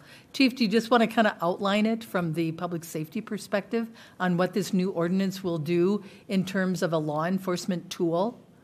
Certainly. So we have many tools that we use to try to combat this, but as you stated, one of the issues are that in the middle of the night, if officers come across somebody with 3 or 4 catalytic converters in the back seat, for us to do anything with that, we'd have to be able to prove with probable cause that those are actual stolen, and that becomes difficult because there's not a lot of serial numbers on them. Some citizens are putting serial numbers on them and marking them, but the majority of them do not have that. So this ordinance would allow us to confiscate that property and also charge with a misdemeanor just being in possession of them. So again, it's just another tool in our toolbox and a complement to what we currently can do in trying to stem the catalytic converter thefts. And we were number one, and the stats have been going down steadily. We've got a grant funded position as well for auto theft and theft from auto that primarily focuses on this, and so we've seen that go down since last summer. So thank you. Okay. Council members, any other discussion? Then we have 2 motions in front of us. Would someone like to make a motion? I'll motion to approve the resolution certifying property taxes payable in 2023. Is there a second? Second. Moved by Cave, seconded by Juniman, the motion to approve the resolution certifying property taxes payable in 2023. Is there any further discussion? Then all those in favor signify by saying aye. Aye. Any opposed? That motion passes. There's a second motion. Would someone like to make that? Resolution adopting the budget and financial policies for 2023 and the capital improvement plan for 2023 to 2027. Is there a second? Second. Moved by Villavicencio, seconded by Juniman. The motion to approve the resolution adopting the budget and financial policies for 2023 and the capital improvement plan for 2023 to 2027. Is there any further discussion? Hearing none, then all those in favor signify by saying aye. Aye. And any opposed? Then that motion passes as well. And so we are through our truth in taxation, and we've set our levy for next year. Moving on to unfinished business is the multifamily residential project, 1136, 1160 Frost Avenue East. City Manager Coleman, would you like to start us out with this one? Yes, thank you, Mayor Abrams, members of the City Council. I'd like to just give you a brief overview of sort of the history of the Gladstone neighborhood planning process, and also talk about the city's investment that we've made in that neighborhood over the last 10, 20 years, and then clarify some misinformation about the purchase agreement with Reuter Walton and some things that we heard during the public hearing about a month ago. So I'll start with saying, you know, for most of the people in the audience that have been in Gladstone, you will remember that we had a comprehensive redevelopment plan that was adopted in the spring of 2007. The properties were rezoned in 2010. And then we did change the density for mixed use increases in 2019. With that, we had the shores of Lake Phelan that happened on East Shore Drive, which was approved in 2010 and it was opened in 2012. There was also the Frost and English Village, which is approved in 2015. Phase 1 opened in 16 and Phase 1 opened in 2018. In addition to that, the city has made a lot of public improvements to that neighborhood, actually in the amount of almost $17 million between then and now. First, we worked on Gladstone Phase 1, which was Highway 61 to East Shore Drive, which included some of the Savannah improvements, and those projects were almost $9 million, and that included a bridge replacement, a trail rest area, sidewalks and trails, decorative lighting, landscaping, and Savannah improvements. We also did Gladstone Phase 2, which was East Shore Drive to English Street, which also included Savannah improvements, but streetscape, sidewalks, we buried power lines, decorative lighting, and also did additional improvements to the Savannah. Phase 3 was English Street to Frost Avenue, which included the Wakefield Park improvements. And in some of those, we did get grant dollars to help us. About $4 million in grants were received. But the city has made an investment of $17 million into that neighborhood since the plan was approved. I'd also just like to talk a minute about, I think a statement was made at the public hearing that the council heard back in November about how they felt like the city wasn't being transparent about their arrangements with Reuter Walton, whereby there was a purchase agreement that was done in 21, which gave the council something, it was a really novel approach, and it was given to the EDA, and the developer requested that they have an option to purchase. The first thing that they were planning would be an affordable housing project, and they would only do that if they got tax credit dollars. They were unable to secure the federal tax credit dollars, but that a purchase agreement said if they don't get the tax credits, they would then do a market rate project in the same location. And we really never had anybody present something like that, but it makes sense, and it made us understand that the developer was committed to building in that site, which, by the way, had sat vacant since 2007. So we really think that this project, we weren't locked into something with them. We were trying to be flexible with this builder because he was interested in doing something in at that site. But we weren't trying to mislead anyone. There were 3 meetings talking about it, and it just changed when they couldn't get the tax credits to that market rate project. Before that, it was slated to be affordable housing. So I just wanted to clarify that. I'd like, Mayor, to have you go back to Mike Martin to talk about the background of the project, just review a little bit of the phasing and the project review of this, and then recommended actions for you this evening. Okay, thank you. Mr. Martin, I'll turn it over to you. Thank you, Mayor and Council. If I could have the overhead slides, just have a handful of slides here to walk through. And then just, again, we're looking at a new 150-unit apartment building located at the properties at 1136 and 1160 Frost Avenue on a 5-acre project site. There's 4 approvals that the council is being asked to consider tonight: the comprehensive plan amendment, public vacation, conditional use permit, and design review. As Manager Coleman mentioned, just want to walk through the history on this project and site specific, how we got here today. So in May of 2017, the city purchased 1160 Frost as part of its redevelopment strategy of purchasing properties in the Gladstone neighborhood to reposition for future projects.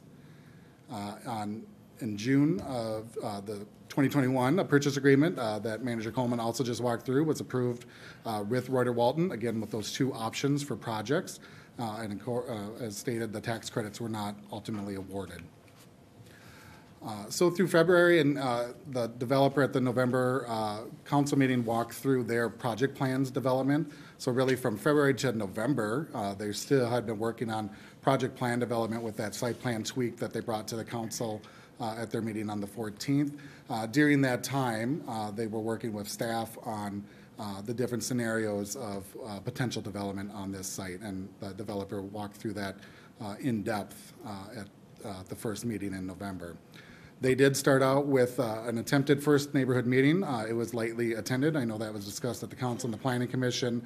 The mailer that went out from the developer was not as specific enough with details, so it did not get the attendance that was sought after.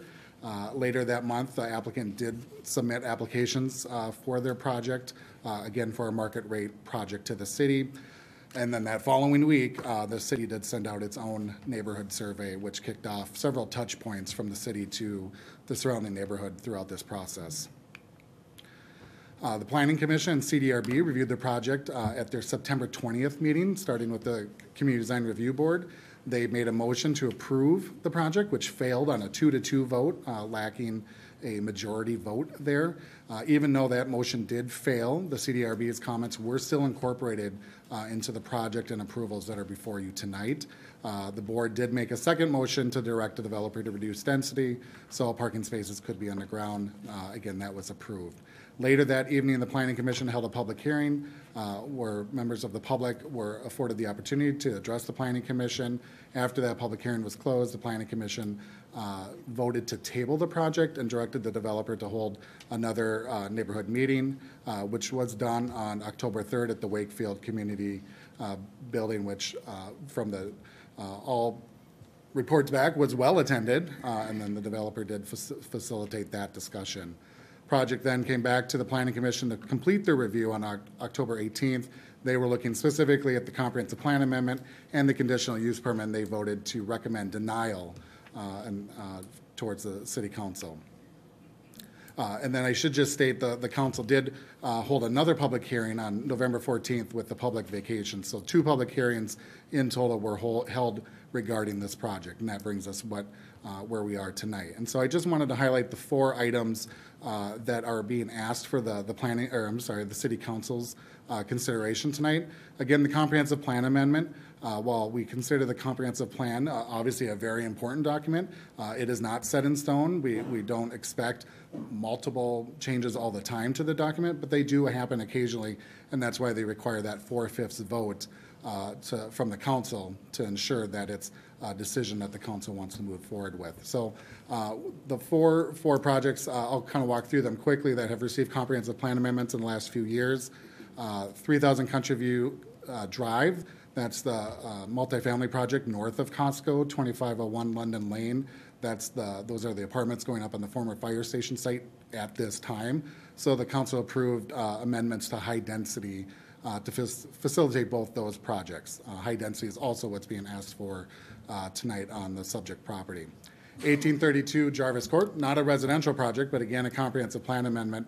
That's for the new Maplewood Moose building that they needed a comprehensive plan amendment to move into that site. And then just at the last council meeting on the 28th, the council approved a comprehensive plan amendment. It's 0 11th Avenue. That's the vacant lot north of Cub Foods. And that's also approved for a high density to facilitate a housing project. Public vacations also requiring a 4/5 vote tonight as the city is considering turning back public right-of-way.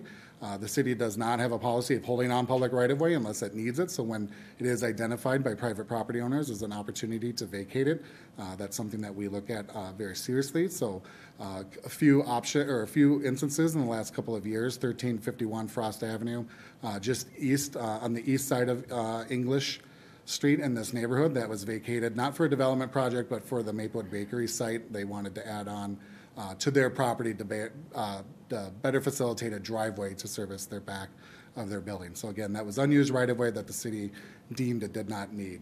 0 Montana Avenue is a property just south of, in the Hill Murray area on the south side of Larpenter. Again, that vacation facilitates potential single-family home lots, and that was a vacation that the city considered.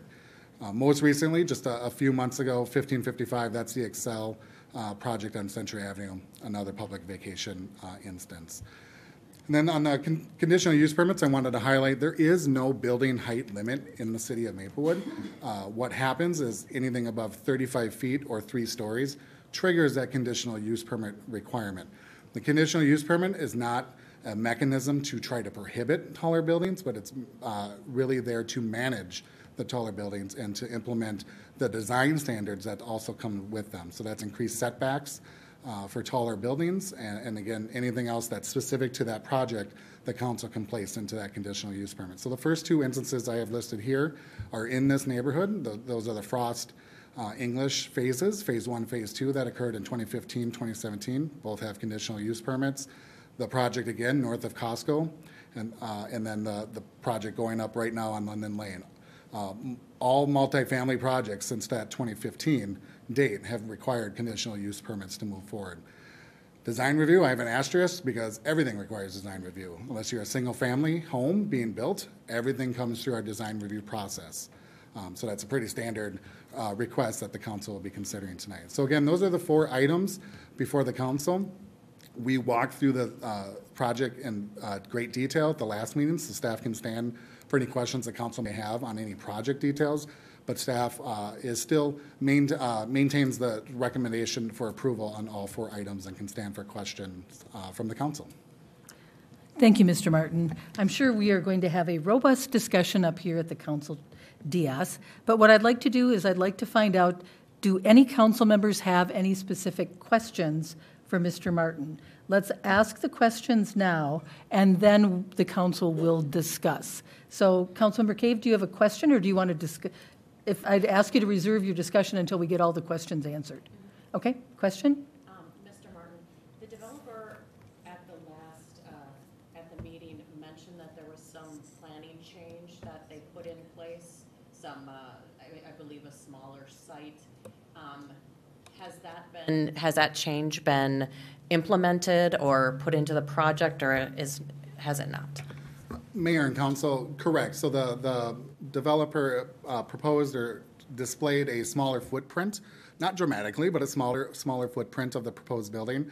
So if this project moved forward, that is the site plan that we would look to implement. Councilmember Knudsen, do you have a question? Yes. Okay. Can I address it to Mr. Martin? Yes, you can. Thank you. Mr. Martin, I think a lot of this is adjacency. On the Country View project, that's basically next to Costco, but London Lane that I was active in, directly across the street is residential property, directly adjacent is condos, if I'm not correctly. And then later on this evening, we're also going to discuss a 250-unit apartment, which is next to Legacy Village, as I recall, which is condos and multifamily. All right. Thank you. Thank you. Another question, Councilmember Cave? I do, and I believe it might be for Mr. Love. Questions were raised about street traffic onto the new, onto Frost. Can you comment about the street traffic if something like this was to be put in place? Yes, Mayor and Council. So looking at the average daily traffic out on Frost, in 2017 it was about 4,950 vehicles per day. That's declined a little bit since COVID. In 2022 we have about 4,673. So this particular section of Frost is considered a minor arterial. When we look at the 2040 comp plan definition for a road that size, you can expect traffic ADT of about 5,000 to 30,000. The highway capacity manual for a two-lane road with left turn lanes has it around 8,900 to 18,300. So we've recently done a traffic study on the London Lane apartment. That was 148 units. This is 150 units. And that study came back estimating about 105 trips per day would be added by that development. So this is very close to what we're talking about. So even with that, we're still well within the functioning of that classification of the road. To give you a little bit of a further example, English Street north of Frost Avenue has an ADT of about 7,148, and that's just a two-lane road with no left turns. I have a follow-up. Councilmember Knudsen, follow-up question. Mr. Love, when we did the London Lane, your study was on London Lane, not on, I forgot the big street next to it. On London Lane? On London Lane, the other road is? Lower Afton. Lower Afton, right. So the study was on London Lane, because Lower Afton must have Mayor and Council, it was on both. On both, okay. Yep. So even if you drop down from a functional class of a minor arterial to a collector road, the ADT that you would typically see on that is anywhere from 1,000 to 15,000 vehicles per day. So it certainly should be able to easily handle the extra traffic. And I think I remember on London Lane, there was a discussion with the county that was going to be on the watch list, so to speak, about, wasn't it, about traffic on Mayor and Council, so the county next year will be doing a project on London Lane to put in a safer ped crossing across that. That's what's happening next year. And of course, if we have a lot of complaints, we can do another study out there on either of the roads. Thank you. Thank you.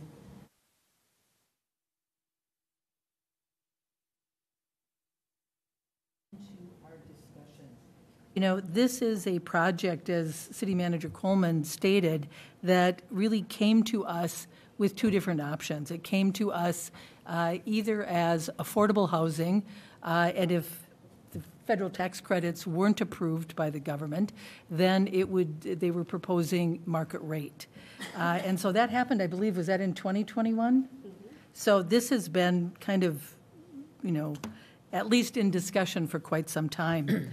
I can tell you from my perspective, I've done a thorough review of all the documents. I know that a number of residents provided a petition. I certainly read the petition. I followed up with our fire chief concerning fire and our ability to suppress fires at the location, and I'm completely satisfied with the answers that we got. I personally attended a neighborhood meeting the first week of November to meet with residents. I have responded to many, many emails and phone calls, and I personally walked the area to take a look at what was being proposed in our community. I watched the Planning Commission meetings. I watched the Design Review meeting.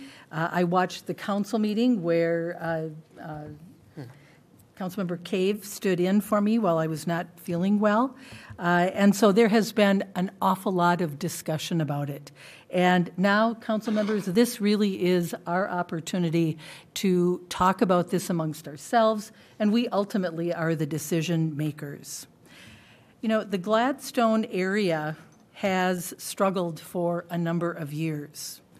This particular property has not seen any interest by developers that I'm aware of for, well, have we ever had any interest in this property?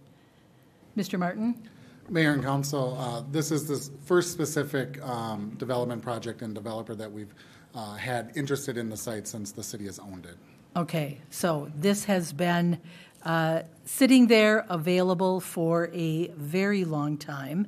And the Gladstone area is an area that is ripe for development. We have, as a city, we have invested $17 million into this area because we believe in Gladstone. And I certainly have listened to every one of you, and I've been reading the signs that you have here.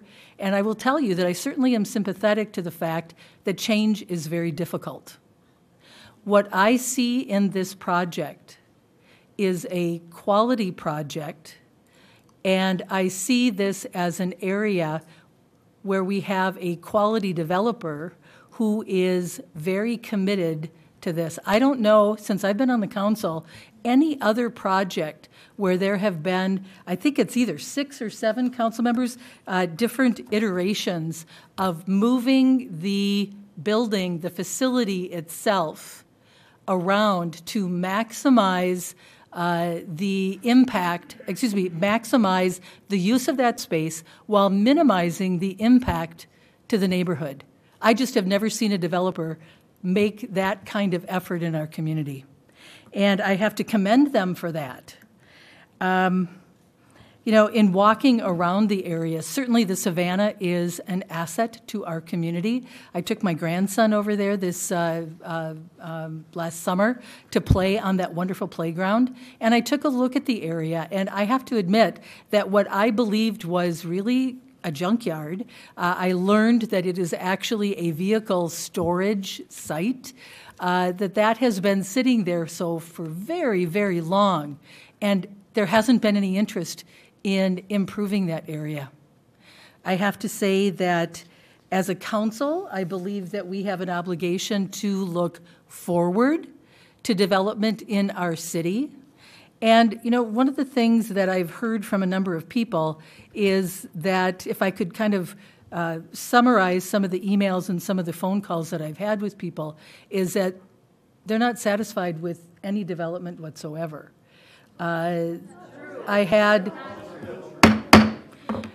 This is time for the council to talk, and this is time, that's what we're going to do tonight. I have heard from people just as recently as this afternoon, there's a project, the American Cooperative, they objected to that project as well. I have seen emails from residents that have suggested that development would be fine if it was moved further along down Frost Avenue and away from single-family homes. And, you know, I have to say that cities change, and what we have as a council, what I see my charge as the mayor, is to guide development in our city. Our 2040 plan is a guide. That's what it is. Council members, I want to remind you all that at our very last meeting, the 11th Avenue project was before us, and we approved an amendment to our comprehensive plan because the comprehensive plan is a guide. What that tells me that there has been such little interest in development is that our comprehensive plan missed the mark, and that we need to start looking at things from a fresh eye. And that's what I want us to do. No other developer has shown this kind of interest in looking at the sight lines. That was part of the photographs that we looked at. The sightline impact is something that I think the developer has done an excellent job of minimizing what the sightline impact is going to be. And what we're looking at is what I see as a quality project that has excellent amenities that we can offer to help us redevelop Frost, that whole Gladstone area. And I think anyone who drives through our city would admit that the Gladstone area is ripe for redevelopment. And I believe and I support this project. I think that this is an important first step. I understand that change is different. And I see my role as helping to guide this forward to make sure that we get the very best project. And I believe that this is the best project. So council members, we all need to weigh in on this. Would someone, Councilmember Knutson? Thank you, Mayor. I did, I'm sorry. Where's this guy too? I did some time, looking at the data. There's, in all of the emails from people, there were just tons of data. But, there's still data to be found. The traffic was an important one. Although, based on my experience looking at development over the council years, that road seemed like it could support quite a bit. But I also went out and looked at Roseville and other areas where there were apartment complexes adjacent to residential. I especially looked at the London Lane project, which we had a lot of participation in. Looked at it, how it worked. Really interested in the one we're talking about later tonight in the Legacy Village, because my business partner lives there. So I asked him, I said, hey, we're going to replace the Myth with a 250-unit apartment building. Yay. But, it is adjacent to it. So the data I looked at says that, yes, it's changed, but it's happening everywhere.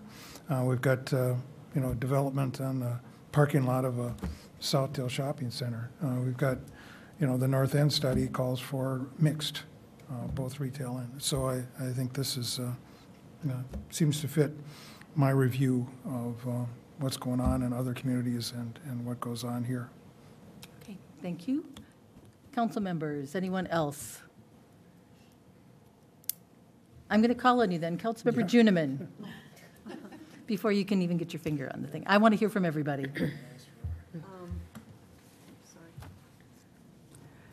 Well, I had lots of things, and I have some things I would like to ask the developer, actually, that came out of my thought process for this, over this weekend. But it is true, as long as I've been sitting here, I remember when we did the Gladstone plan, and there were a lot of multiple dwellings included in that plan for a lot of reasons. And one of them is the businesses there that people say they like need people to help them survive. That's been indicated to us several times. When I was at Frost English Silver this fall, the gal that sits at the desk said she recognized me, and I said, oh, yes, been a while. And I said, how's it going? And she said, it's wonderful. And she said, people come here and they look out the front door and they look at that savanna and go, I can go walking there. And she said, people go out that front door every day as a place to walk. It was an amenity that they saw came with the building. And so I guess I think part of the problem is that we have a tendency to think if we have any kind of a park or an open space or anything in our neighborhoods, we like to think of it as ours, and it's everybody's. Every park belongs to everyone. Every open space belongs to everyone. And if 300 people want to come on any one day and walk through the savannah, they're welcome to do that. That's why we have the trails. And so I think the idea that another group of people living in this neighborhood is going to destroy the neighborhood and or the savannah is a misguided idea. I just don't see it as that. So that's my number one thing. And then I do have some questions of the developer, as I said, because I think there are ways for them to kind of meet us, if you will, environmentally, because I happen to be somebody who thinks we've barely begun to take care of the environment. Would you like to ask those questions? We'll call the developer. Good evening. Welcome to the council meeting. Please state your name.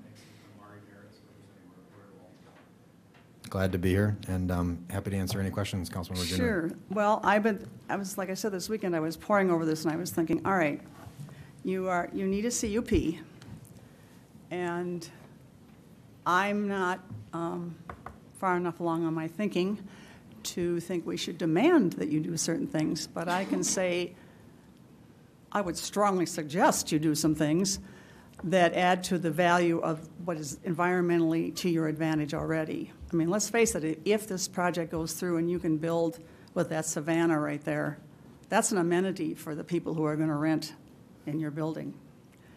And so I'm thinking that we need some kind of environmental payback, if you will. So I want you to entertain two thoughts. Number one, I'd like to see you think about preparing the roof for solar panels. That's an investment, but yes. We're already doing that. All right, for sure. Okay. Second, do you have plans for electric vehicle charging stations? We do. They're already a part of the plans. How many? At least half of the capacity of the indoor garage, so Okay. 50 to 70. What did you say? Yeah, that's really a good thing. And part of the reason I'm asking these questions, my number one reason is environmental, of course, but I also think that because you have a higher-end rental community that you are appealing to, helping our environment will also help your amenities that you're offering at your place. Do you have any future plans for actually doing the solar panels? Not yet. We typically let the building fill up, knowing that we have the structural capacity on the roof to handle solar panels and Okay. the electrical conduits going to the roof to be able to pull power back down and then assess the viability at that time. Okay, because I think that is something you can, again, use as an amenity to people because they will benefit. Renters pay their own utility bills. So I'm thinking we could win-win in this place. I don't know what else. I haven't connected with our environmental planner on this particular project, but I was going to ask her opinion on what else you could possibly be asked to do. So I might still be doing that. But I'm glad to hear that you're thinking forward to that because it's not just about you and this building, it's about any building we do, in my estimation, anywhere in the city, that from now on, we have to ask for environmental participation, particularly if we're bringing more people in. They have to help us preserve our environment. Yeah, and if I'll add, I think you were right on with those two recommendations because if you don't do them from the beginning, it's Right. almost impossible to do them later. So we 100% agree and are excited to be able to bring those to this project. Thank you, because that was, of course, why I thought to myself this weekend, you're late to the dance, Kathy. I don't know why I didn't bring it up last time, but it's never too late if you're going to have a CUP. Thank you. Thank you. Councilmember Cave. Thank you. I just want to address a few things. I was around in the. Did you have any questions for Ari, or can he sit No. down? Oh, he can sit down. Okay, I'm sorry. thank you. Just being around at the beginning of the Gladstone redevelopment and the whole process of the community and everything and how engaged it was and the time it's taken to really develop this area has been an extremely long time. And money has been put in, and yes, we do have the Frost English area, but there's still so much that needs to be done to this area. People had commented at the hearing about, and emails how they wanted, affordability, affordable housing. Maplewood, we have one of the largest affordable housing, we're the largest affordable housing community in Ramsey County. We have units everywhere, and we've put it in. At the beginning, this was going to be looking at an affordable place. And if it couldn't go through in the funding, which it didn't, it was going to be high end. And it took me, it took a while for all this to come through. But as I was going through things, I'm like, if I were to live in the neighborhood, and I do not live in Gladstone anymore, I did at one time, I think high-end living would be much better than affordable housing in this spot. I think this area needs to kickstart other businesses coming here and supporting the neighborhood and supporting the people in the neighborhood. I don't see that you can build a large, high-end development and not have this stuff come, because you're not going to sell your units if we don't have more come to Gladstone. You know, we're going to need coffee shops, and things are going to have to start evolving, and this is going to have to be a kickstart to it. It was bigger than I was planning, you know, at the beginning when it was going through. I've gotten the emails, phone calls, you know, and I heard all the concerns, and, you know, I was concerned about the streets, and, you know, I talked to you before, Steve, and thank you, because, you know, that was something big with my concerns. I feel this developer is a good fit for the community. And I do believe high-end units here is going to be a good start for redeveloping and doing a kickstart into this whole area. So those are my thoughts right now. Thank you. Councilmember Villavicencio. Thank you, Mayor. Well, I guess I don't really have too much else to add to this conversation, because I feel like we've all have discussed this so long and so much and with so many people. But I think I guess what I really feel like is important is that, you know, I think we all know that there's a housing crisis. And the thing about it is everybody thinks housing crisis means affordable, which it does. But for a city to run well, we need all levels of housing. And like the mayor said, this is a right place for it, because when we think about housing, at least for myself, I want to help the community by making housing where it's near other things, like the park, like other stores, like coffee shops. We cannot just say, well, let's just do a high density way out there away from everybody else, you know, because that's not going to work either. And then the other thing that I think that is important to highlight is the fact that, you know, when we make these decisions, and I know that all of us here at this table make these decisions, and we think very strongly about them, and we don't look at them frivolously. We look at all the details, and we put our heart into the decisions that we make. You know, I think it's important to know that we are policymakers, and that the policy making that we do will affect this community for many years past probably what we're here for. So we have to think about the future of Maplewood and what that looks like and what we want it to look like. And if there is a housing crisis, and we can agree that there's a housing crisis, then we as policymakers need to provide places for people to live. Thank you. No more lights on, and so therefore I am going to make the first motion.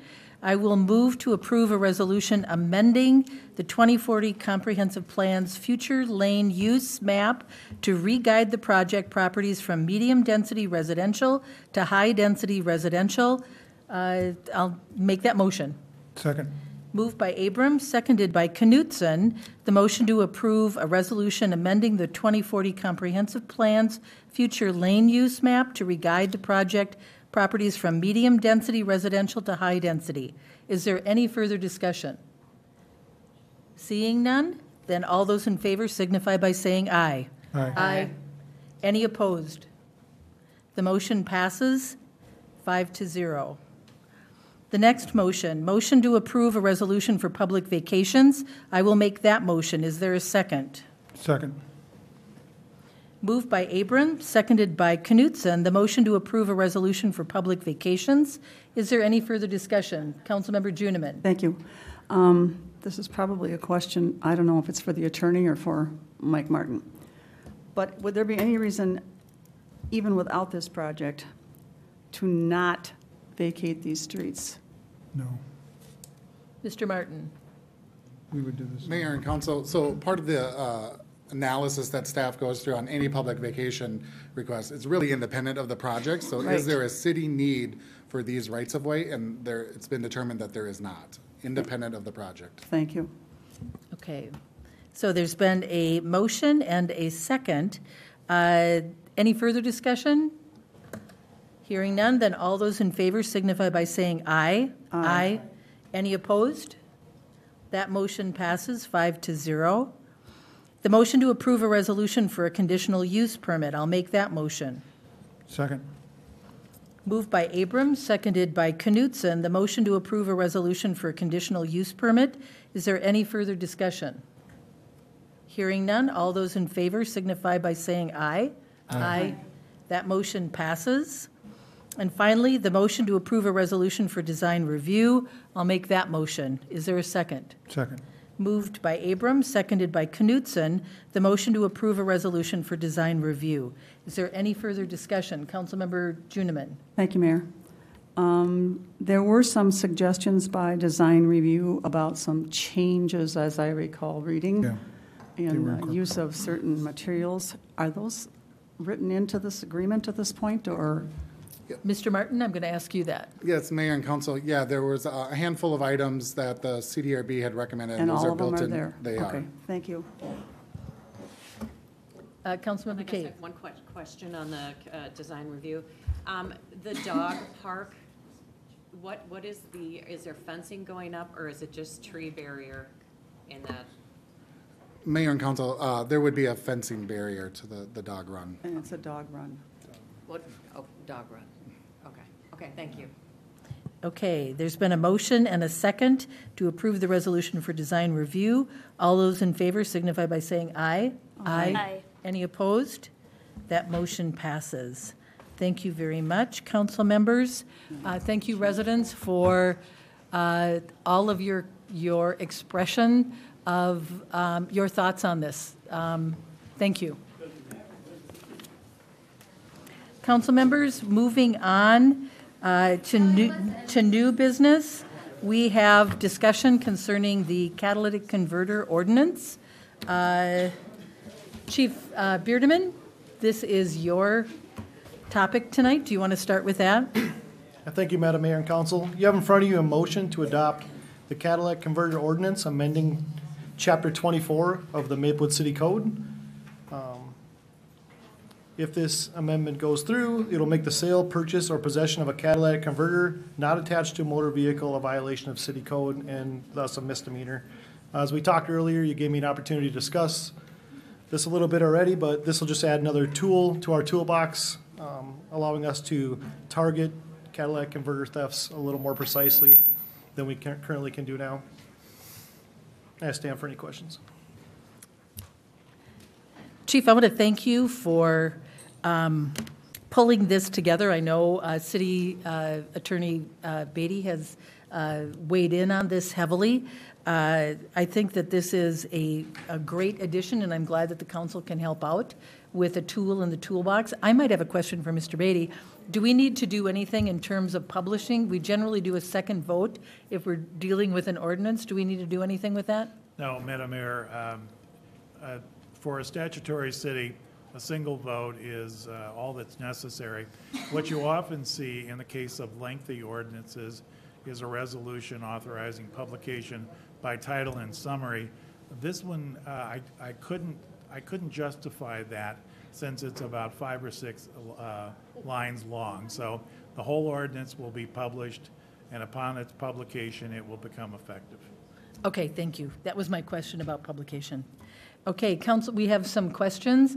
Councilmember Juniman was first. Thank you, Mayor.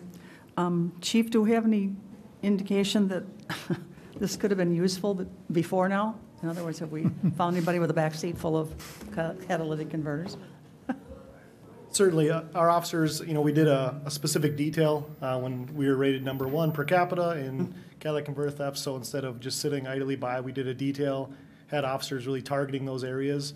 And although it happens so quickly that it's tough to catch them in the act, a lot of times we'd stop a car later, leaving the scene that we suspected, was involved in catalytic converter theft, we'd stop them on a traffic-related violation like speeding, and there would be catalytic converters in the trunk or back seat. So I wouldn't say it happens on every traffic stop or a ton, but when we target and do specific details, it's almost pointless to do the detail unless you can have an extra tool in the toolbox. So it has happened in the past. Thank you.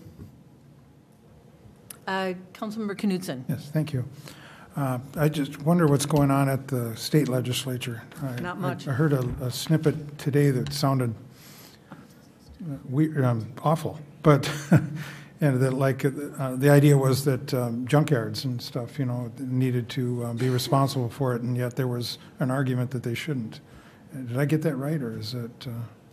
Well.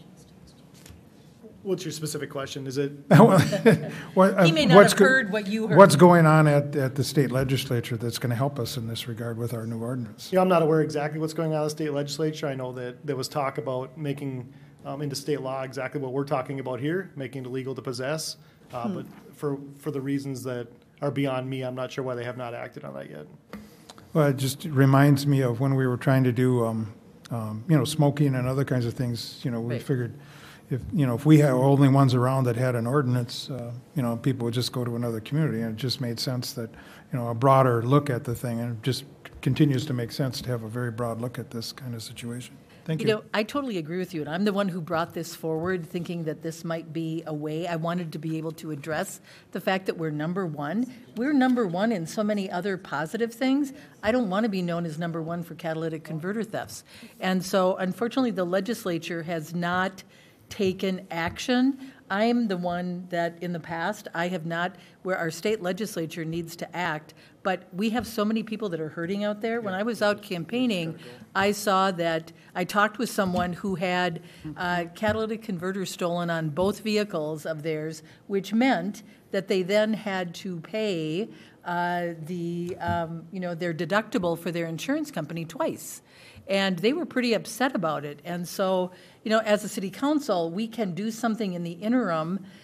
We know that our state legislature is going to be very busy talking about surpluses, and this just might not make it another year. And so I see this as a stopgap until, ideally, I would agree with you, I think the legislature should act. To me, it seems very bipartisan, but, we can't wait for that. So, Councilmember Villavicencio. Let me see, what was my question now? I liked what you said. Catalytic converters. Oh, yes, I know the subject, Yeah. but I meant I was distracted by sorry. your commentary. No, don't be sorry. What I was going to ask was, Chief Beardman, was, so when they're pulled over and you find the Cadillac converters, does it have to be one Cadillac converter or more than one? And if it's like just one, and let's say, out of a strange arrangement, would a mechanic have one, and could he prove somehow he's a mechanic or something? I know it sounds weird, and I'm not trying to say that I'm against this, because I'm very much for this, but I'm just wondering. Certainly, thank you. I can answer some of that, and perhaps Ron can pick up where I left off, but it's the ordinance just says a Cadillac converter, so it doesn't have to be a certain amount. And Ron could probably answer the second half of your question. City Attorney Beatty. Madam Mayor, Council, there is a statute that deals with this general subject. So it's not that the legislature hasn't addressed it at all, but the statute really regulates scrap metal dealers and other people in the auto repair business, and provides a criminal penalty for people who possess catalytic converters that are not attached to a car, that they can't prove that they purchased or acquired legally. The legislature, I think a year or a year and a half ago, amended the statute and inserted they said it applied anyone, so arguably expanded the universe of people covered, but did not apply the criminal penalty to the anyones. So there's kind of a gap in the statute. So I see this ordinance as sort of a patch, if you will, on the statute to try to address that issue. And the hope, I think it was probably a drafting error on the part of the legislature. That happens. So hopefully that they will recognize that and fix the statute, and maybe this will become unnecessary. Thank you. Okay. Okay, so council members, we have a motion. Would someone like to make it? A motion to adopt an ordinance amending Chapter 24 of the Maplewood City Code pertaining to the sale, purchase, or possession of catalytic converters. Second. Moved by Cave, seconded by Juniman, the motion to adopt an ordinance amending Chapter 24 of the Maplewood City Code pertaining to the sale, purchase, or possession of catalytic converters. Is there any further discussion? Once again, we try to finish the legislature's business. All those in favor signify by saying aye. Aye. Aye. Any opposed? Okay, Chief, how is this going to be rolled out? The first dum-dum. Pardon me? As soon as it's published, we will do some training with the officers and go through the kind of traffic stops they'll be making and when they can and can't enforce this. So there'll be a training element to it, and then we will get to work. So. Okay, great. Thank you very much. I'd like to see this in action, and I think maybe reporting back to us would be really nice to hear something about that. Moving on, we have another project, the multifamily residential project at 3090 South Lawn Drive North. Mr. Martin, are you doing this project? Okay. Thank you, Mayor and Council. If I could have the overhead again, I have a handful of slides to walk through the project. Enclave Development is proposing to construct a 241-unit, 4-story building at the property located at 3090 South Lawn Drive. That's the current site of the Myth nightclub and its associated parking lot. Just under 5 acres is the total project size. To move forward with this project, the project needs approval for a preliminary and final plat resolution, a wetland buffer variance resolution, and then design review resolution. The site is currently guided by the 2040 plan as mixed-use community and zoned north end. And we'll have a couple more informational points on the next slide about both those designations. But the current comp plan guides the property for density up to 50 units per acre, which would allow 244 units on this site. So the proposed 241 units does meet the intent of the comprehensive plan. Going back to the comprehensive plan and the North End Vision Plan that was created in 2019, that the city adopted that in the fall of that year, and that really set the stage for this project moving forward. This is the first redevelopment project that the city has seen in the North End, and then so 2 years after the vision plan was adopted, the city did adopt the North End zoning district, which then implements that vision, and that really guides the specific site design and standards that you'll see in this project tonight. The building would have a on-site professional property management, includes a mix of housing options in terms of unit size from studio to 3-bedroom units, all with private balconies. There's an underground and partially below ground parking structure, as well as surface parking stalls and vehicle charging stations as well. And then there's a host of amenities that you can see listed here, and that was included in your staff report. Among them, the rooftop patios, the community rooms, the outdoor pool. And then this building also is being set up for rooftop solar panels in the future and a variety of landscaping improvements throughout the site. So the first item that the council would be considering is that preliminary and final plat resolution. The site today is comprised of 2 individual parcels that need to be combined into a single parcel. And then again, taking that North End vision that the city created, the developer would be dedicating 40 feet of right-of-way on the east side of the site for future roadway. So again, the North End plan talks about completing that grid network, and this is just step 1 in being able to take further steps in creating future streets and connections for this neighborhood. Site plan, the site would be accessed off the existing South Lawn Drive to the west, and then the applicant is looking to install trails on the east to west on the south side of the property, and then a trail going north to south on the east side of the property. So again, adding more walkability and connections for this site to the rest of the neighborhood. And then the project achieves the district standards that are laid out for setbacks, density, and parking requirements. All those meet code requirements. On top of that, the landscaping plan adds a variety of perennial trees, shrubs, and native plantings throughout the site, incorporates native seed plantings, especially near the pond or the wetland that we'll talk about here in a moment, to the south of the site. And the project is achieving the city's tree preservation ordinance requirements.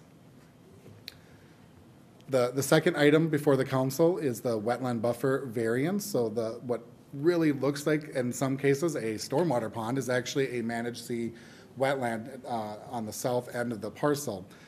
So for managed sea wetlands, the city ordinance requires a 50-foot wetland buffer from the edge of the delineated wetland to any structure and prohibits any activity, grading, so forth, within that buffer. So as you can see from the picture on the right here, that's not being adhered to today. That parking lot and building are almost to the edge of that wetland, and really, in reality, are anywhere from 3 to 11 feet from the edge of that wetland. Furthermore, if you've been to the site and you look at it looking north, there's an existing retaining wall that you can tell, even I can tell, I'm not an engineer, it's going to fall at some point. It's not structurally stable, so it does need to be removed and replaced, and that would be done with this project. The applicant would restore the wetland buffer with native vegetation and complies with the watershed's 25-foot wetland buffer requirement. They do not quite meet the city's standard of 50 feet, but again, the average wetland buffer would be an increase from an average of 7 feet today to just under 43 feet. So all these graphics were included with your staff report, but this is representative of existing conditions. So again, you can see that parking lot and the building are within both the watershed and the city's required buffers, and that condition improves with the project. So the watershed's buffer would be adhered to, and the building would be right on the edge of that city's required buffer. Grading would occur all throughout the buffer as a way to facilitate the project and replace the retaining wall. More importantly, from my perspective, the site is getting greener. The site picture on the left is representative of existing conditions, and the right side are proposed conditions. So this project would be reducing impervious surface by almost 30%. And if you look in that 25-foot wetland buffer area that the watershed requires, you're getting an 80% improvement as they're going to meet those standards. So a lot more green space being added to the site, and those have stormwater impacts as well. As you can probably assume, not too much is going on stormwater-wise and retention-wise on the existing conditions, and they have to meet all the existing requirements with this new project. So a great deal of stormwater improvements would be had with the new development. The CDRB did review this project, and the North End zoning district, which is unique to our other zoning districts, does have a building materials schedule. So the exterior materials would include a cultured stone, brick, lap siding, smooth block, and metal composite panels. All those materials do meet the city's required primary and secondary and accent material standards that are laid out in that North End district. The building facades are also articulated into distinct sections and achieve the minimum street facade ground floor transparency requirements, which is also built into the city's code. There are two items that are not quite meeting what the code requirements are, and it should be noted that the zoning district itself allows for the CDRB and the council to consider small variations. It's not a variance, but small deviations from what the code requires. And the first one is any floor above that 3-floor standard is supposed to have a 10-foot step back.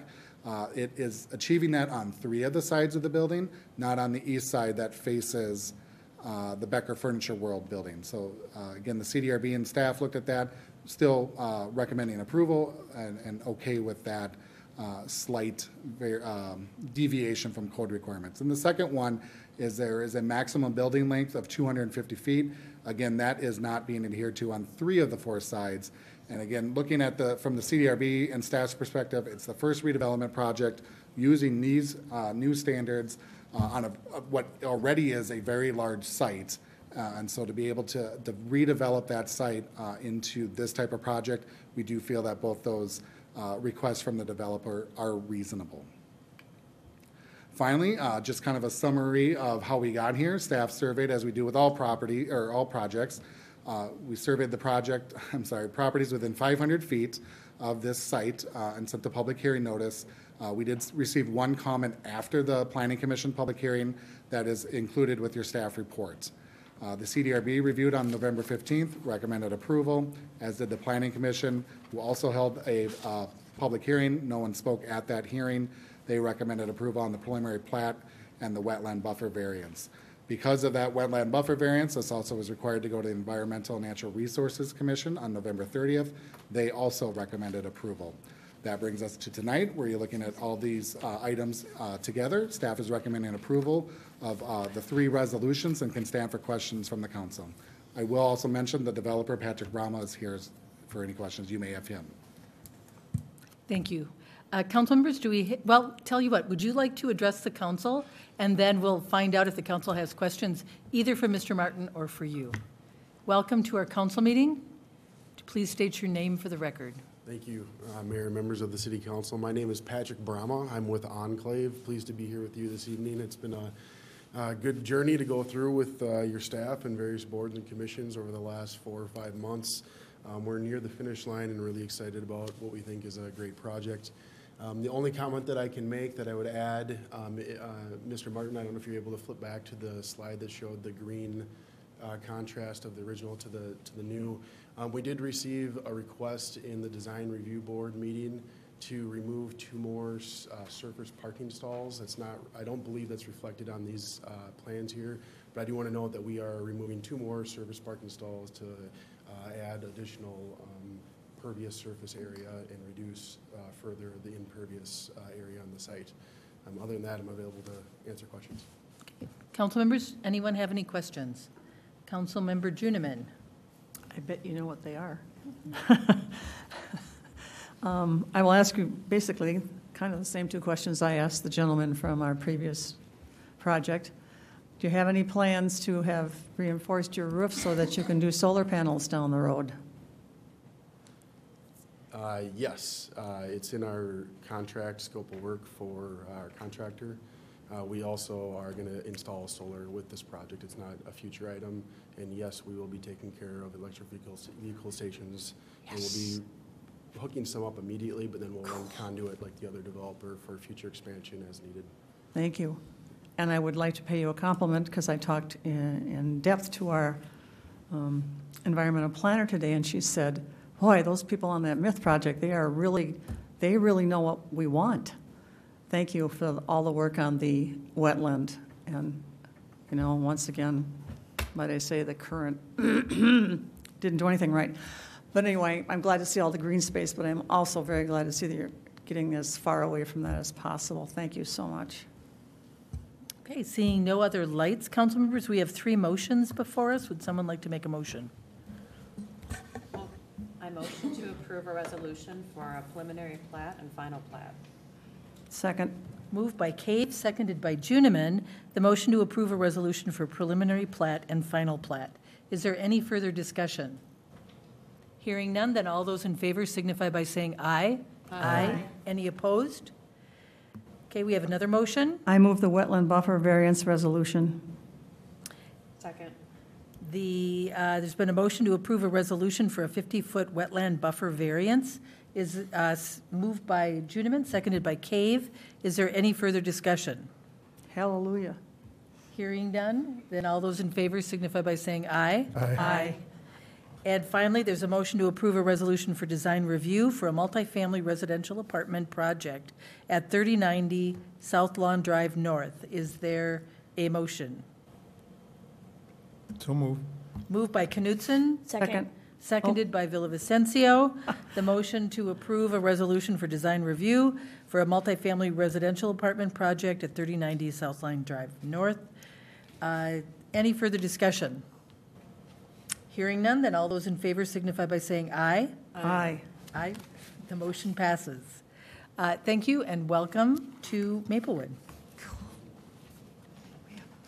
Next, we have a resolution approving the Second Amendment to the purchase agreement concerning 1160 Avenue Frost.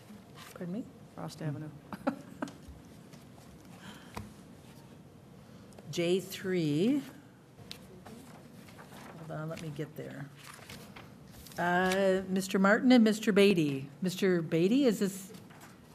Okay, Mr. Beatty. Yeah, Mr. Martin does not want to touch this. I understand. He's talked enough about 1169. Yes, you've been talking all night. But back to that project for just a minute. As you heard earlier this evening, the city council originally approved a purchase agreement for this property 18 months ago. Some dates in there for the inspection period and the closing were about to expire. And so at the November 14th meeting, the first amendment to this purchase agreement had been prepared to extend those dates by a month to January 1st and to March 1st.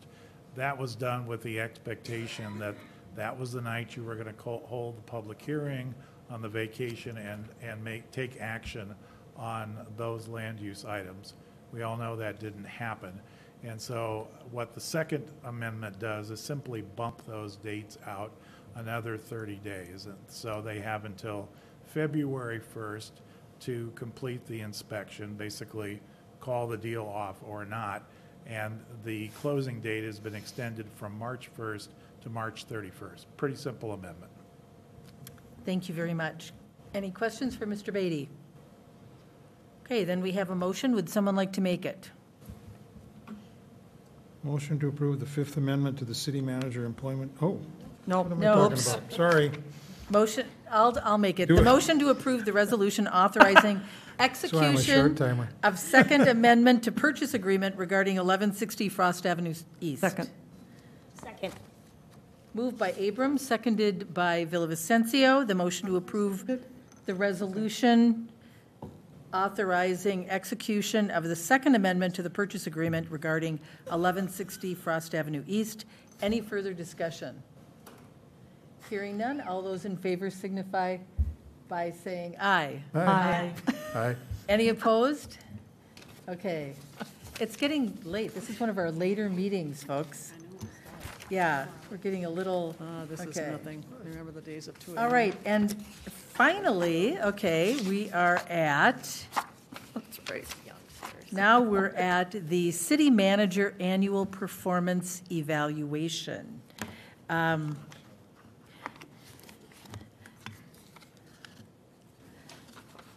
going to be the presenter for it. Yes, you are. Every year, we do an annual city manager performance evaluation, and it is always done by the mayor and by one council member who is designated. This year, it was myself and Councilmember Juniman. We met with Assistant City Manager Mike Darrow, and we talked about the evaluation process for City Manager Coleman. We identified, with Mr. Darrow's help, 6 different criteria, and they are based on the fact that we are a strength-based organization. They included, the first one had to do with highlighting what we believed were Melinda's strengths. Public engagement was second. Public engagement is very important. It's a core value in our city. And we were asked to evaluate her on her public engagement process. Examples where we saw her strengths operating in that area. Communication is critical. As council members, we were asked to evaluate City Manager Coleman's communication abilities, her ability to collaborate. You know, as really the CEO of our city, collaboration is very important. She needs to work with the council, she needs to work with staff, she needs to work with commissions, she needs to work with residents, and so that was one area as well. Leadership in action, we had to identify areas where we see Melinda's leadership skills in action. And then also in terms of her work with the council, because the council sits in our city as policymakers. And as policymakers, we asked Melinda then and her staff to then implement those policies. So those were the 6 criteria. And I will say that in each one of the categories, Melinda excelled. We are very happy and pleased that she is our city manager. We believed, and I'll just give you some of the highlights. One of her greatest strengths is her communication skills. She's a visionary with a keen ability to get things done. She faces every issue with great skill and determination. And I can tell Melinda's not very comfortable with us talking about this, but we are obligated to give a summary of the evaluation. And so you're just going to have to sit there and take it, okay? She has great strength in encouraging and overseeing staff, establishing new relationships with business owners and our development community. She's an excellent example of public engagement. She never hesitates to speak to anyone who comes to City Hall. Melinda always responds to emails and phone calls. She's a very adept at a variety of communication modes. She's an excellent communicator. Let's see. She uses her strengths to help our cities succeed. She makes every effort to collaborate, even when other entities are reluctant or not very adept at collaborating. And it just goes on and on and on, but suffice it to say that it was an absolutely stellar evaluation. We are honored to have you as our city manager, and we have approved moving her to grade 18, step E on our new salary schedule. And so, council members, we don't have to take any action concerning, I just have to give that verbal summary, but we do have to take an action, a motion to approve the Fifth Amendment to her employment agreement. And I will make that motion to approve the Fifth Amendment to the city manager employment agreement and authorize the mayor and assistant city manager to execute the agreement on behalf of the city. Second. Moved by Abrams, seconded by Juniman. The motion to approve the Fifth Amendment to the city manager employment agreement and authorize the mayor and assistant city manager to execute the amendment on behalf of the city. Any further discussion? Council members, I hope I fairly summarized our discussion. Very perfect. Okay, good. Then all those in favor signify by saying aye. Aye. Any opposed? The motion passes. Congratulations on another great performance evaluation. We are lucky to have you. Yes, we are. Sure, you can. Mayor and Council, I just want to point out that I wouldn't be able to do the things that I do, first, without your leadership and direction and the strategic plan, which is our playbook, and we need that. But most of all, it's for the management team. They're excellent. Our supervisors are all well-trained and really professional and dedicated to their professions. And I think between strengths and strategic plan and your leadership, we're in good shape. So thank you. Thank you. I'm looking forward to 2023. So council members, we have gone through our last agenda item, and I would be remiss if I didn't allow Councilmember Knudsen the opportunity to say a few words at his very last council meeting. Brace yourself, everybody. No, I'm kidding. So, well, thank you. I've written some 4 bullets here. We've been in Maplewood for 38 years, and it's been a great ride. My wife and I were able to raise 3 boys, one of which still lives in Maplewood. We had a great neighbor years ago. Not mentioning any names. Yeah, and still is a great friend. So I think one of the contributions are not many, but I think a big one, of course, was shepherding St. John's Hospital and operating the hospital for 25 years and enjoying every minute of it. It's really fun to see how it's evolved, because it was in the original plan. And to go there a few weeks ago and look at a cardiac unit was just very impressive and very rewarding, because people were standing around asking me questions about the good old days, and when it used to be a gravel pit. So that was always fun. Then I was always at the council, but I was always over here, standing, presenting, and shaking. You're going, oh my God, wondering what are they thinking? Why are they thinking that way? Did I do a good job? Didn't I? All that kind of stuff. And now I'm over here. But I had an opportunity to kind of get back engaged with Maplewood when we did the EMS council. That was very rewarding and very engaging. And Mr. Mondor there was just an amazing strategist, tactician, data guy, and just did a great job getting me engaged. And then, of course, joining the council in 2019. And in that time, I think I've been able to contribute from my background and from my experience, in business. I've done some development too that makes me know what not to do. But overall, what I've enjoyed is learning the depth and scope of how well run Maplewood is. And, I go to these breakfasts all these years, and I love to sit with the guys that operate the snowplows. I love to hear about those stories. I love to hear from the cops and the firemen, all that goes on. I love to hear from everything that's going on, including the licensing. Everything is just a joy to learn how things get done here and how cooperative everybody is. We get phone calls all the time from constituents, and I feel very confident that I can resolve a problem with help, of course, from the staff in just a matter of moments. Very impressive. So I don't know how long I'll be in Maplewood. I'm retiring this year, finally, and I got uncertain about my plans, but Maplewood will always be in my heart, and you all have been a special part of that. One of the things that's going to be enjoyable is the camera angle here makes it look like my hair is thinning. So, thank you. Thank you, Councilmember Knudsen, for all of your time and all of your efforts. We really appreciate it. And with that, council members, we are going to conclude. I want to wish everyone a happy holiday season and also Happy New Year. We will see you all in the new year. Second Monday of the month, we'll be back. So thank you, everyone, and we are adjourned tonight.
You don't need to genuflect or anything, it's fine.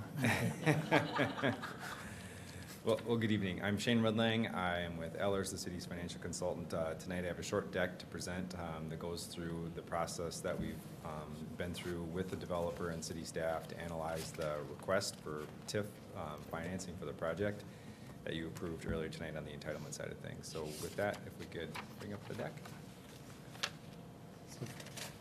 We can bring the slides up to the screen. There we go.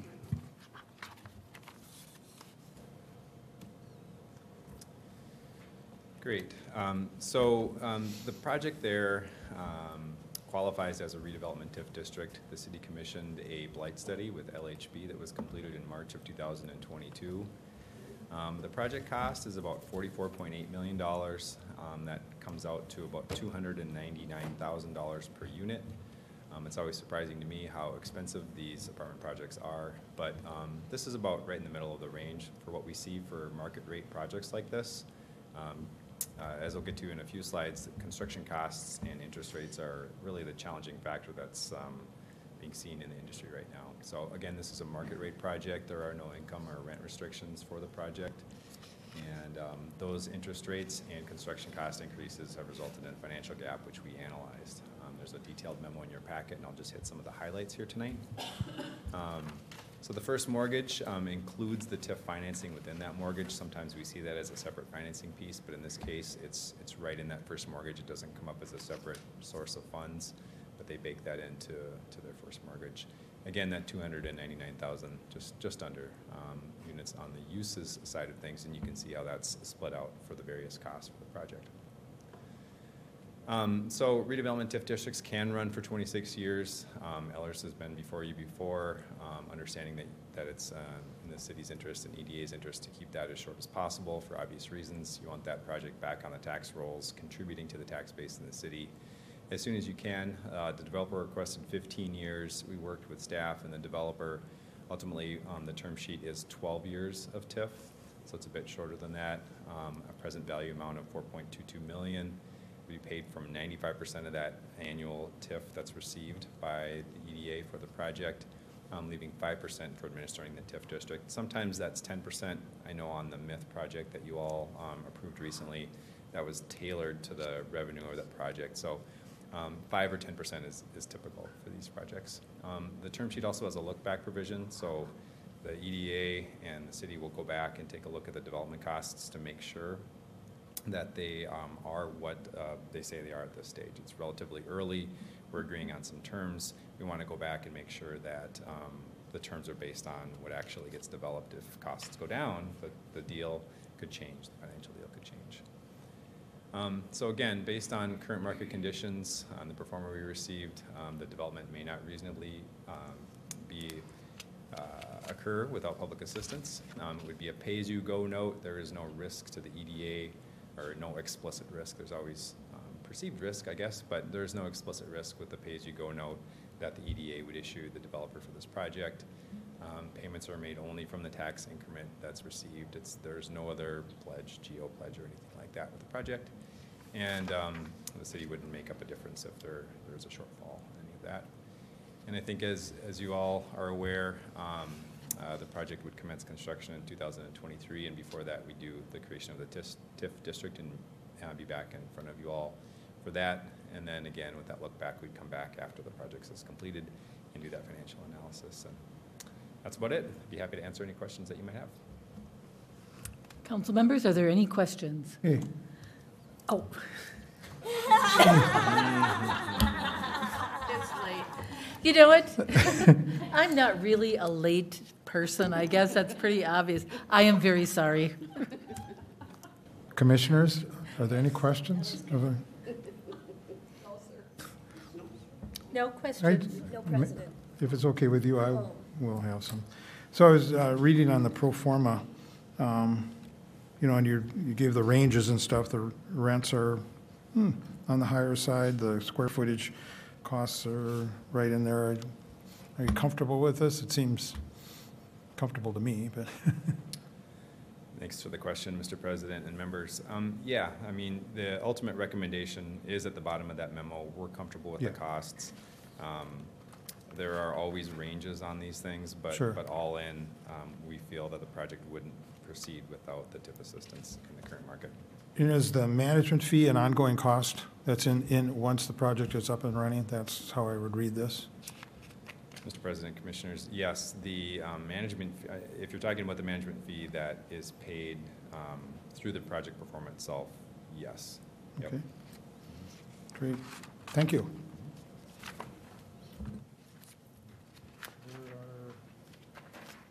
Where's the motion? Here it is.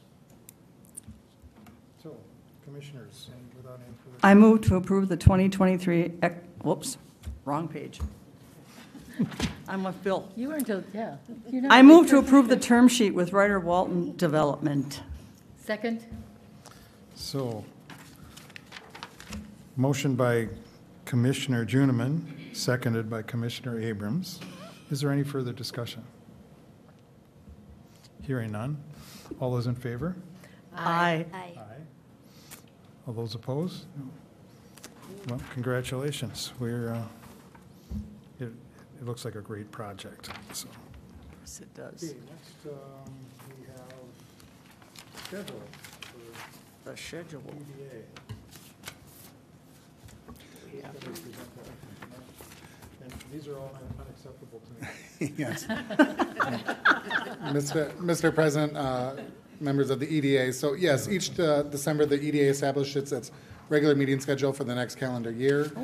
Meetings generally occur quarterly with adjustments to account for the city's budget process. So staff is recommending that the EDA establish a similar meeting calendar for 2023 with the dates listed in the motion. So again, staff's recommending approval and can stand for any questions based on the 2023 calendar.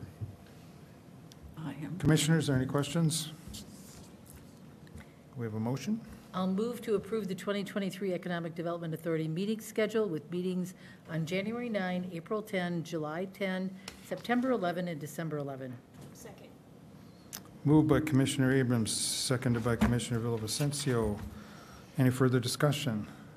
Hearing none. All those in favor? Aye. Opposed, same sign. Thank you. There is no further business to come before the group. That's fine. We are adjourned. Thank you.